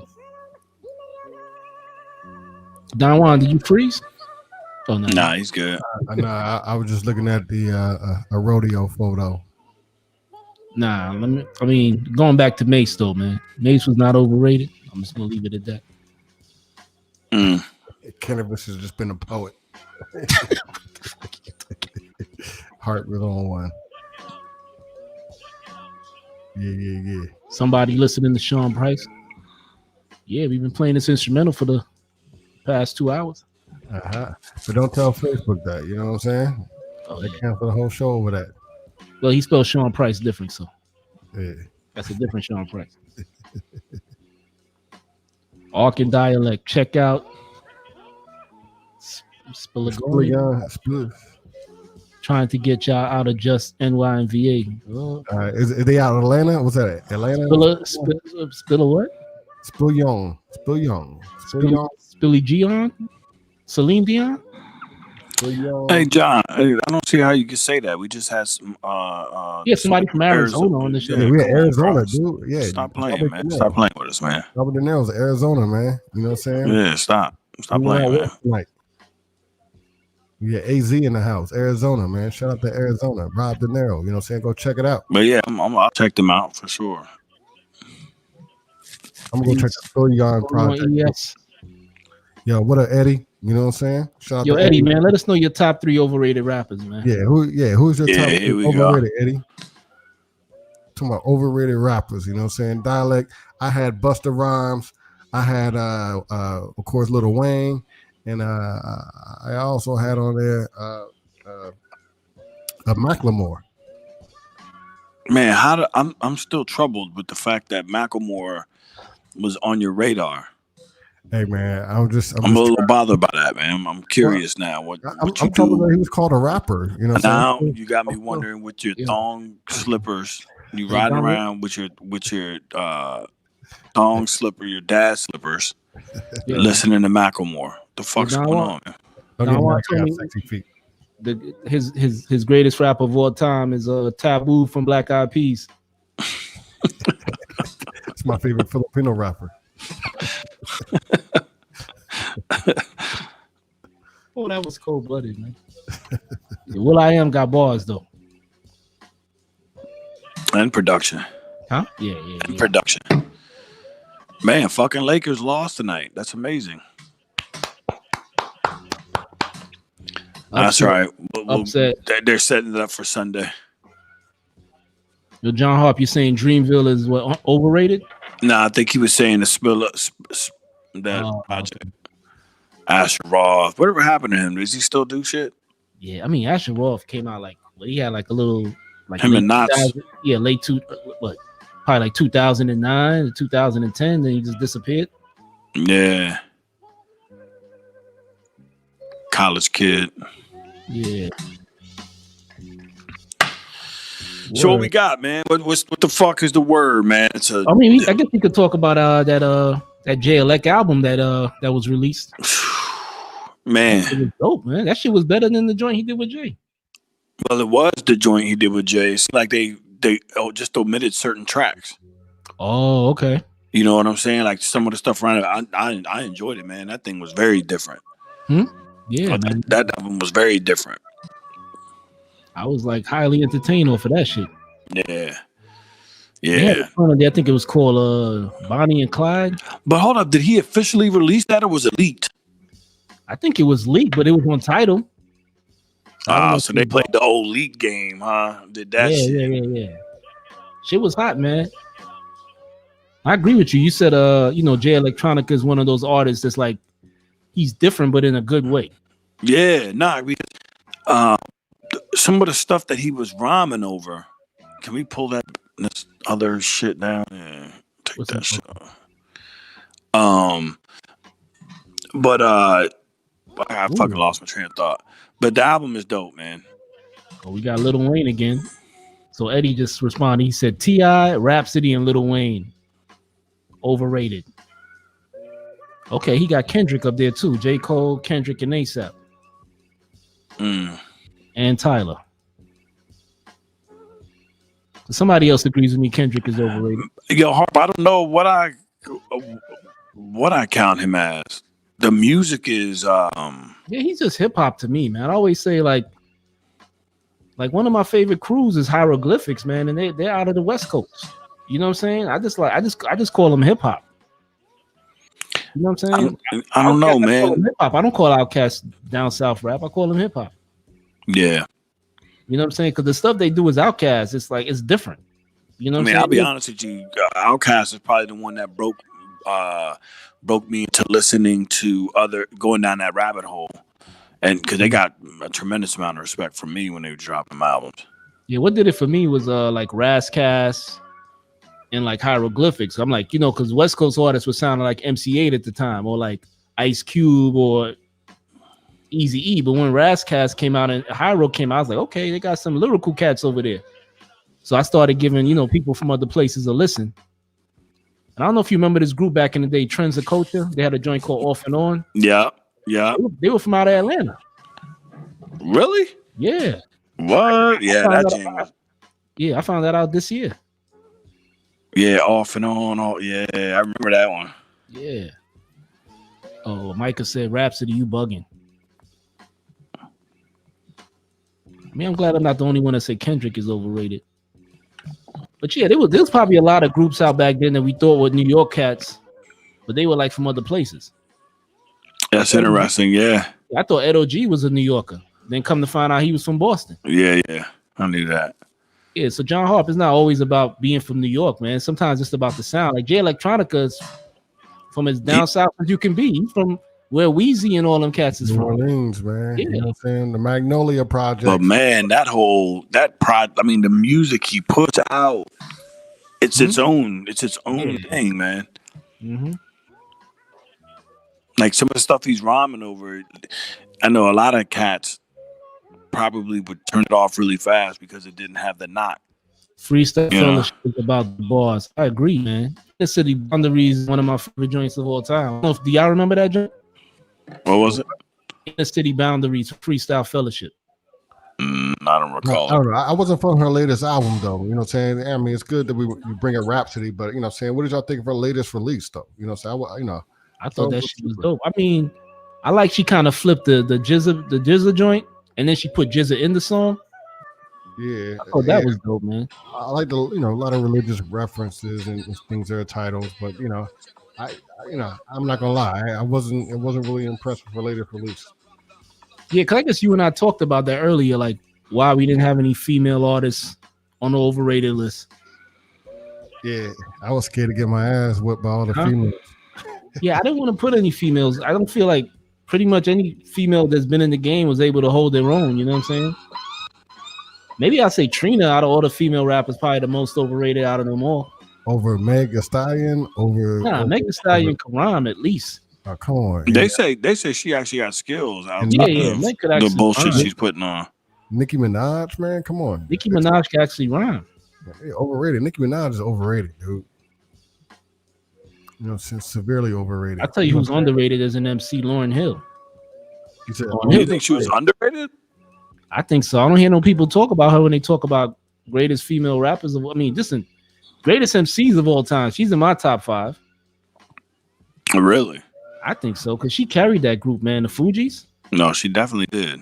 Yeah, man. I'm with My Sherry top T. 5, I'm not sure. Sherry T said 90% of your top whatever is overrated. Yeah, somebody put anybody that came out after 2010 is overrated. Except for Drake. Drake put Meek Mill in his place, man. Yeah, except for Jean Grey. Jean Grey is nice. Yeah, for Jean sure. Grey is dope. Word, man. I think next week should probably do underrated. Let's go for it. Man, let's do it. No, everybody come back with their list. Let's see what it is. Cyrock is nice. What about the Troubleneck? Troubleneck Brothers? Yeah, you remember them? What joint do they have, man? What was it? The Trouble Rack? I can't remember. I remember like Dead Poet Society. I remember the Legion that was down with Dress. But I know they was cats from that era. Where they had like a bunch of little crews here and there. There you go.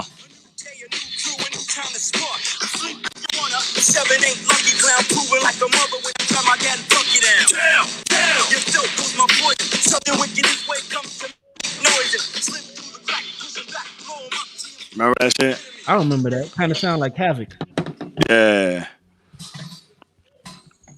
Yeah, man. Yeah. She doesn't have enough bars to be top anything. Yeah, I mean the body of work, and that goes back to what I was saying about Biggie, body of work. Stop with this, John Hart, man. Stop with this. She put out a whole album with an acoustic guitar and was spitting fire, man. Come on, man. Not only that, but she was singing. But then again, man, a lot of those joints was like remakes. I didn't realize that until not long ago when I listened to the album. I was like, yo, most of these joints are remakes. Yeah, but like of old hits. Lauryn Hill lyrically was nice, man. I just think she ran into some issues with like the business did her dirty and she, had to drop out of it. But she's nice, man.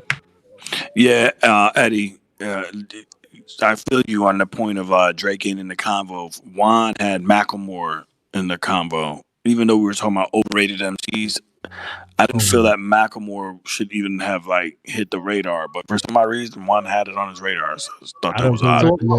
I'm a little concerned. My bad. No, why isn't Drake and why isn't Drake what?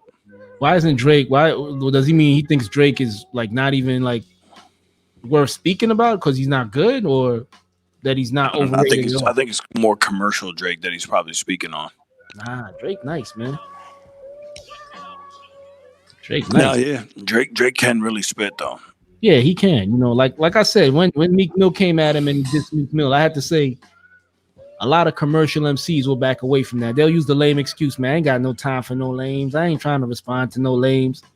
Drake put out diss tracks, man. Like I always say, Kendrick Lamar, people put him on his pedestal. When Papoose, put the spanking on him, he was quiet. He was quiet, man. Said that shit about being the king of New York. I ain't never seen. He's a small fry when he come to the city. Yeah, but she also had joints on Fuji's album too, John. Yeah, man. Yeah. Word, man. So, J Electronica album. Dope. Shit was dope. So, John, Juan, you wanted to talk about Megan Thee Stallion's performance on SNL? Yeah, we still got time. Yeah, sure. A little quickly. Let's see if we can do this real fast. Yeah. So as everyone already knows, right? We all seen Meg Thee Stallion on the premiere of Saturday Night Live, and she had a pretty visual performance. I don't know. Did you guys check that out? By the way, a lot of booty twerking. And even came with a message too. By the way, in the middle of all the booty twerking. There was a message about female empowerment. So I didn't know if he caught the contradiction there. It appeared to be a contradiction to me. Why was it a contradiction? Well, you got a bunch of women twerking, and then in the middle of it, they start talking about black women needed more respect, and it was just kind of weird to me, kind of awkward. But you sound conservative.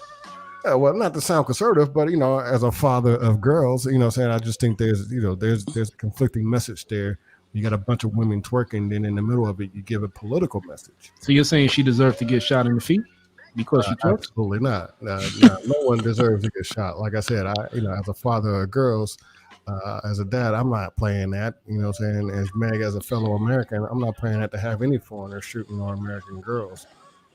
As well. By the way, Tory has been arrested and he is now going to be charged with a felony and likely will be deported back to Canada. But I'm glad you mentioned getting shot in the foot. Speaking of getting shot in the foot, David Cameron was at the center of Meg's targeted political statements. Beyond saying more respect for Black women, it was actually a placation on David Cameron's, the Attorney General of Kentucky's, unwillingness to present evidence that would likely put the police officers who shot her on trial. And so there was a message for David Cameron in it, and I didn't know if you guys caught that as well. That was a big thing, big controversy. You guys have any opinion on that? Yeah, I think Meg, she played a clip from I believe her name is Tamika Mallory, where she referred to David Cameron as a sellout Negro, he's no different from the sellout Negroes in slavery, right? That's what the quote said. Ooh, yeah, that's pretty deep. And again, it goes back to my whole point, right? This is a message that you're going to put out there in the middle of twerking your butt. Yeah, you're right. I agree with what Tina said. That she said that is very conflicting. Yeah, and I just thought that was kind of weird, and as a father of girls. Now, I wasn't the only one who noticed that. David Cameron, the Attorney General himself, he saw that and he actually took aim back. I believe David Cameron released a statement saying that I don't know if we have the full statement there, but I believe David Cameron shot back by claiming that pretty much that's not the way the system works. In fact, he goes on to compare what happened, I think it was with the Michael Brown case, where jurors petitioned to have the secret grand jury notes made public. And in the state of Missouri, the regional attorney general ruled that was not appropriate. And David Cameron's hoping for the same results out there in Kentucky. He's hoping to seal and continue to seal and using precedent to seal all the evidence in the secret grand jury case in Kentucky as well. Yeah, and to John Harp's question, because life imitates art. You know what I'm saying? If the only female imagery you have up there is that's kind of like what the power. Well, it's like I tell my daughters, man, you sell yourself cheap, that's how you get bought. But we just talked about some Rhapsody and Ciroc. They don't sell, they're not, they could. They definitely could, but they don't sell sex. What's that? Ciroc and Rhapsody. That's what I'm trying to say. Yeah. Like I always go back to the I don't know if you guys remember the Malcolm X movie. I think I used this quote. This analogy before, where Elijah Muhammad had the dirty water, and he said, if this is all you give the people to drink, this is all they have to drink, and they'll drink it. But if you give them some clean water, they'll take that. So what they're doing, they've been marketing the same dirty water for years. You know what I'm saying? Without giving us any options. And if anybody comes out with something that's good or positive, it goes back to the P. Diddy days. I know I was bigging up the shiny suit era, but they refer to those people as haters. If you was a guy that said, yo, it's not all about the money, it's not about the commercialism, they just say, oh, you a hater. And people, right? You know what I'm saying? When they wasn't actually being haters, they were just being like, yo, change up your style. Oh, you hit them with the cancel culture. He take a phrase or a quote that they can twist and turn it against them. Correct. So Eddie said, why female empowerment gotta include being naked according to some? Imagine if I wanted to feel empowered, I'd whip my dingling out. We do that all the time, don't we? We talk about ours being bigger. I'm bigger. No, but that's true though. Imagine that if we just turned around and just, but I guess you gotta make sure you pack, and before you turn around doing that, you might end up in a situation. What if some dude dropped a song called "Had," referring to some hard ass dick? You know what I'm saying? Pause. What if a dude dropped that though? Come on, they'll be like, "What the fuck? This is sexist. This is ridiculous." Mm-hmm. You know what I'm saying? Mm-hmm. I know ain't no dude bumping that. You're like, call that joint dad. Deep ass. I think Young Thug is calling. All the Atlanta rappers are calling. Dad, call that joint Dad. Yeah. Plain and simple. What's that song? What was that video? Was to dialect? Oh yeah, there was some chick named PP Cocaine. I mean, I shouldn't even say the name. I don't want to. Poppy. PP Cocaine. Yeah, I don't want to direct people to that stuff. What is rap coming to now? So you got WAP, and now saying. Oh no, this makes WAP look G-rated. Hey man, or WAP, whatever the fuck. I think because it's different. Like when Little Kim did it or Foxy Brown did it, it was just little lines here and there. You know what I'm saying? But the rest used to talk about them being like empowered and lyrical and bosses and stuff like that. But it's like now the stuff is just all sexual. You know what I'm saying? That's the future of hip hop, Pornhub. Do you think that's being pushed though? Stupid. Like, absolutely. I want to see it. Well, that's just part. It's just become a part of the machine. If you look at the machine overall, that's not just hip hop. It's anything you look at. You go to R&B, you go into movies. What do you want to do? I wish we could show you the what's the name? PP Cocaine video, but this is really borderline rated X. I think it's available on YouTube though, right? Yeah. You're right, ES man. Pause for that title, man. I didn't even realize that it sounded bad when it came out. Pause again, man. That's a pause for what I didn't just say. That's a pause, a replay. Yeah, I didn't even want to say when it came out of my mouth. Pause again, man. It can work at magic. Man. But that's funny. Yeah, I agree with you, man. All the chicks that's out now, City Girls, Cardi B, Megan Thee Stallion, Doja Cat, same content. This is supposed to be the whole Me Too era. You know what I'm saying? It's like somebody's right. How is that empowering? Yep. How is that empowering? Yeah, matter of fact, I got into it with somebody. This is a while ago when the whole Me Too movement was like popping off. And so female posts a picture of a dude with no shirt, all built. And the quote was, if this man bumped into you, what would you do? Or some wild shit. And of course, like everybody was in there, ooh, do this to me, do that. Mm-hmm. And so I said, how many of you would take that opportunity, and then if he blew up, then take it and press charges against him? Yo. Because I'm like, yo, you over here screaming Me Too, but then you doing the same shit. Objectifying to Tina's point. The shit sells. So it's, I don't know. That whole situation is crazy. Yeah, I mean, and the thing is that there are positive artists out there. Like people would say, nobody wants to listen to that. I'm like, nobody's pushing it. We just brought up Lauryn Hill. Lauryn Hill won Album of the Year. She beat out people like Madonna and a lot of other groups, and she put out a positive album. So positivity does sell if you market it right. Yeah, people want to do that. Ciroc, it's a little harder. Rhapsody lyrically way better than Cardi B, Megan Thee Stallion. No doubt. They're dope MCs. They don't get pushed. I think those are the artists that I would like to see. If not get more heavy rotation, at least get the same amount of rotation as the Cardi B's and let the people decide. Don't dramatically say nobody wants to hear it. People want to hear that. You're just not giving it to them. Yeah, now you can't give people too much good food.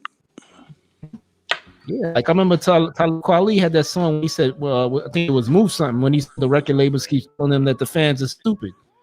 Right. You know what I'm saying? I think they want the fans to be stupid, because if you push that message of consumerism, you could continue to market a whole bunch of products to them. If they're not thinking, they'll just continue to buy, drink, and keep selling their life away.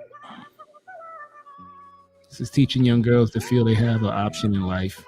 It shows them you don't need an education as long as you can talk. That's correct. That's the message that's being put out there, I think. Yeah. I've been saying that for years, Yeah, I mean, that's really anything, man. I mean, they dumb down a lot of shit. Even if you look at the rap that we big up, if you think about it, the messages are real negative in that. Like we talk about Griselda, the music is dope, but the majority of the music is criminal activity. Yeah. You know what I'm saying? Yeah. We give it a pass because the beat is dope. But I was listening to that shit. Well, it's because it's fly talk. The word play with it. You know what I'm saying? Yeah, I guess, you and I are able to just say, oh, this guy's talking some tough talk. But what about kids that's thinking this is the life to live? Yeah, no, I get you. I totally get you. Yeah. I mean, you talking about Cypress Hill. I mean, we grew up with the Luke Skywalker. Yeah, Somebody say, hey, we want the booze. Don't stop, get it. They was trying to ban them. I mean, that's how bad they were coming. I don't know. I even feel like back then those guys had good quality stuff. Like their cadence wasn't off, the beats were banging. But you're right. I guess it was more of a party message to me. I don't know. I didn't really listen to a lot of Too Loud. Anything you want. Yeah, that's what I tell my oldest. I said, yo, don't get used to shit you won't play around your kids. Correct. Because you're gonna be like, fuck, what am I gonna listen to now? Yeah, that's true. Yes, I guess we at that time now where it's time to close out. No doubt, man. It was a good Friday night, man. Thanks, Rob DINERO from AZ popping through. Make sure you go check out his Bandcamp. And on all streaming all streaming platforms on your devices. Yeah, I love his music, man. Shit is hot, man. You wouldn't think the guy making those beats, Arizona, be the last place you pick. I mean, that in like Idaho and Montana. Yeah, John Hart. But yeah, man. I am Architect7. You can find me at Architect7 on Instagram and Architect7 on Facebook. Yeah, and I'm Dialect718. You can find me at Dialect718 on Instagram and Twitter, and HipHopCitizen on Facebook. And I just want to give a shout out, man, to David Simonism, man, coming, gracing us with his presence, man. Yeah, it's good to see you, man. Glad he's doing well. And him announcing that he's going to come back, so that's great news. Yep, glad he's doing well, man. Yeah, man. So thank y'all for tuning in. See y'all next week.